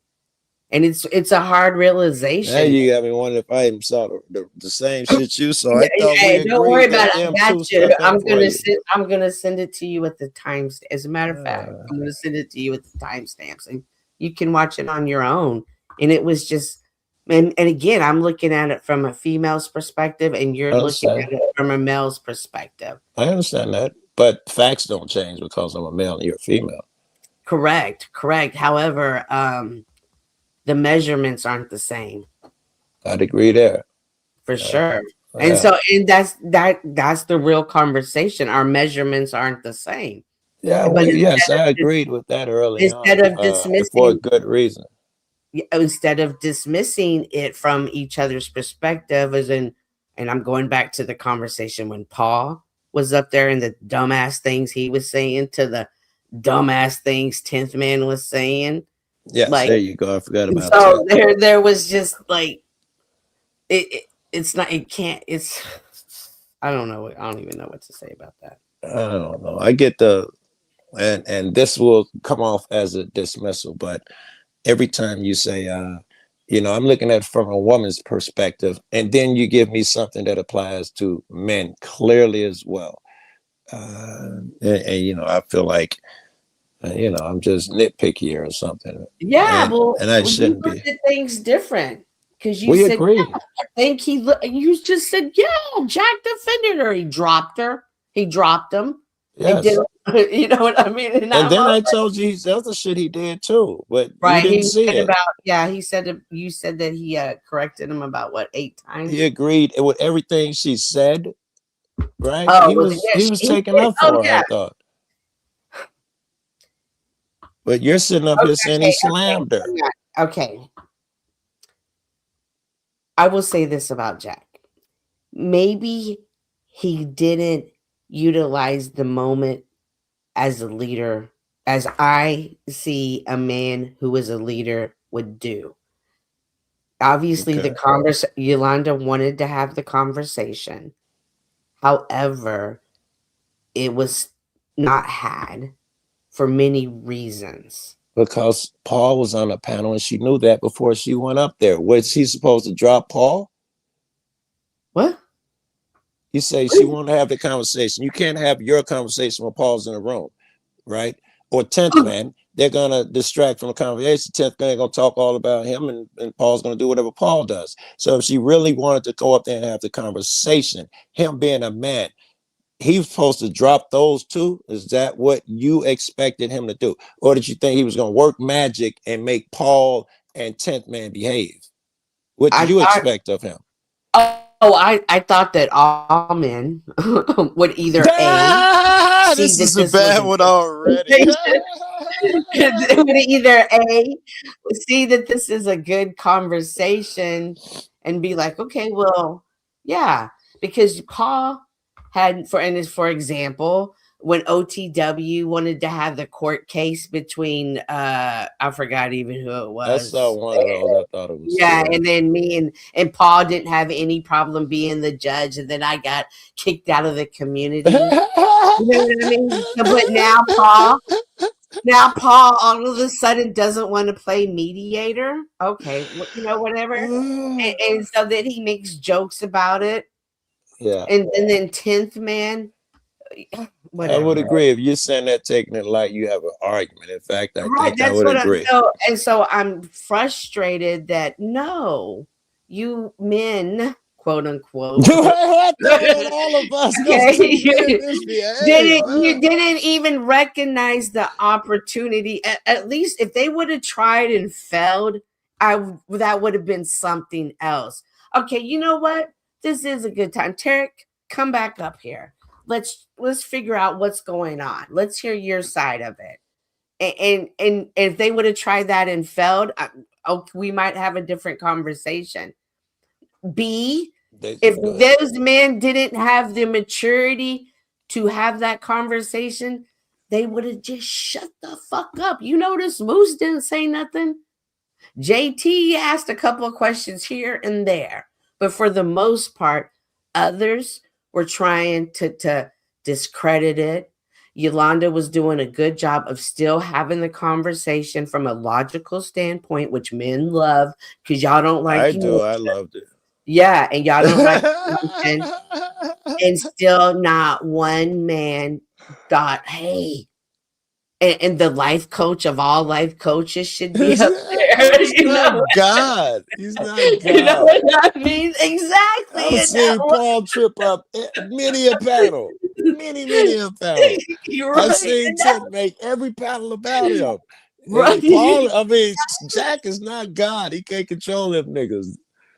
So it was just disappointing. And it's me. I have high expectations. Out of 5, one of y'all would have been like, wait a minute. Let's I just went through that out. shit when I was young with women. You know, I got 3 sisters. My mom raised me. I was like, you know, I put them on a high, put you guys on a high pedestal, and it quickly learned that, man, I'm out my fucking mind. Most women are skanky sluts, liars, whores, you know. So just like they all failed my expectations, I had to go through that shit. Right. But it's one thing to do that. It's another thing to think of, wow, like that. I was a beast before. I'm not going to be nothing nice now if that's the way I start looking at men. Yes, I think I got better though. You know, now I understand that people are people. I was a fool. The mistake was mine. People are people. And I'm not taking away that thing that men and women are different and you're sensitive shit. I'll never understand it, which is why I give you a better ear. And you're my representative in my head when I'm giving the women more of an ear. I have you at the forefront yelling in my ear saying, Joe, you got to know how she feel. And you got to do, you know, so I'm not trying to overlook that. I give more attention to chicks now, and you know, feeling period, not just chicks. Well, it's a balance. It brings about a balance that is needed, perhaps from the other person in the conversation, whether it be a friend or someone acquaintance or someone you just met in that moment. It's an exchange. And it's also an exchange for you. And it's in a balance for you because sometimes, like helping, like sometimes we need to learn lessons, but when we're teaching them, we're actually learning them more ourselves. 100%, yes. So, yes. And that's that again. This is how I envision the community that I'm in, where men and women are. Of course, there's going to be arguments and indifferences. However, when real moments come up in real conversations that might cause hurt feelings, or you know what I mean, you can. I'm gonna give you brave enough to walk through it. I'm gonna give you the Jack version, right? There's only the now. There's only that moment. Don't need to talk about tomorrow, yesterday. There's only the now. Now we must ask ourselves, how do we respond generally in that moment? Are we that hero? Or how do we respond? We had to apply that shit to our own fucking standards. That even boils down to are we even looking at this from the other's perspective? Or are we only looking at it from our self-centered way? Yeah, I think me and you, I think we got that down. I think that, and I know that we not only do me and you see it similar, but we see if a person, okay, how do I phrase this? I want to say if we see if they agree with us, but that's kind of a relative. We see the perspective that person's coming from. I say that so fucking poorly. No, I understand what you're saying. We can see the intentions, and perhaps me and you both see that ourselves, shit. But Are we or aren't we? I don't know, but I just know my discernment pulls me in that direction. And a lot of times you and I align in our thoughts along with other people on here. Yeah. And I think that is the definition of when El Perro was talking about community and we're able to communicate and not necessarily in a good, like, well, how are you today? Well, I was, let me tell you right. But we have our own way of communicating and arguing and not taking it personal. I think that there's something unseen where we are connected and all of that. We do form waves like the ocean. We're individuals, but we're connected more than, and that's why I think some people vibe on certain levels that other motherfuckers don't, and with certain people who vibe like that or whatever it is. But then you also recognize when it's the opposite vibe, and part of in that light, you understand that the opposite is going to come. You know what I mean? And it's how are you going to deal with it? How are you going to handle it? Yes. And more and more, I feel like I got to treat the cat on the receiving end like a retard through the gate, which means a lot of mercy and a lot of forgiveness and a lot of patience through the gate. That is my first instinct. Even if he's evil and saying horrible shit, I got to give him that this nigga's just dumb. And these demons been dwelling in him since he was 6 because his father was an idiot. I give him all of that shit so I can be the most patient fuck in the world. And take abuse for 3 months and motherfuckers telling you how shitty you are and you hate cops and white people before you can communicate with a nigga. Oh my gosh, I'm stressed out just hearing that. Because I'm already stressed out of thinking of having to go through that. What are you talking about? I don't even think about going through that. That's next, dude. Yeah, you have to look forward to the next level. Let me just take it here. Lucky dog. Yeah. That's stressed out, but that does there are, I don't even take into consideration that they're in the trauma. I'm like, stranger danger, get the fuck away. You know what I mean? And not realizing that maybe should know better. But some of it I do. I mean, we all see some of the people that I pick up along the way. You do. And you'll be like, you be better at it than I am. You just get more emotional. I want to yell, but of course you see it better than I see it. Right, but then other ones I'd be like, oh my god, and then y'all be like, I love him. Oh my god. Y'all be like, I love him. I'll be like, oh, I guess. But I'm never upset about that, because if you're someone that aligns in the frequency, I'm glad that somebody I don't like has somebody that I like near them. Hey, I'm gonna tell you about that frequency shit. You and Snafu, and I think I got that same shit with Snafu. I'm really proud of the way that that you done remain buddies and stuff, and the energy that you and Snafu done developed. I'm proud of that shit. And I would say I see the same shit in it. I saw it early on. Snafu was just another guy, a good guy, even who's been kicked in the head. And I got to be patient with that motherfucker. But when the good comes out, it's worth it, man. When those moments come, it's worth it. And when I first came around, Paul, their snaps, I think it was like the 1 or 2 fight. It was him and Tommy, like the first level of coming around us. Right? And that's a hard crew to come in through. Right? But there was something about Snap from the very beginning that I felt some charming or something. And I don't know. Yeah, there was one fight that him and I was going off, and I was like, but you know what? I fucks with you, Snap. Because I think it was like, I'll pick you over Tommy, right? And I was like, I'll fuck with you. I want you to know from this moment forth, I'm going to fuck with you. No matter what we go through, I'm always going to be here with you. And I remember that promise I made. And that was when he was striking my page out left and right. You know what I mean? I never forgot. I never forgot that I made that a promise to him, and I was like, and then I was like, bro, I was like, I'll never again in my life say that shit to nobody. I will not use that phrase so freely again ever in my life. That's good practice for you. You picked the right one, yo. Right, but I made it and I had to ride with it. But that's the last time I've ever made that. I've never said that shit. You ride that pony, you can ride anywhere. Nah, yeah, but I was because of that. But I do feel like, but all jokes aside, some of the conversations that him and I have really do be on our faith. I dig it. And that be the most important ones to me. So. When he used to, everybody, when I first met him, everybody was giving him shit, talking really bad shit about it. He was going through it.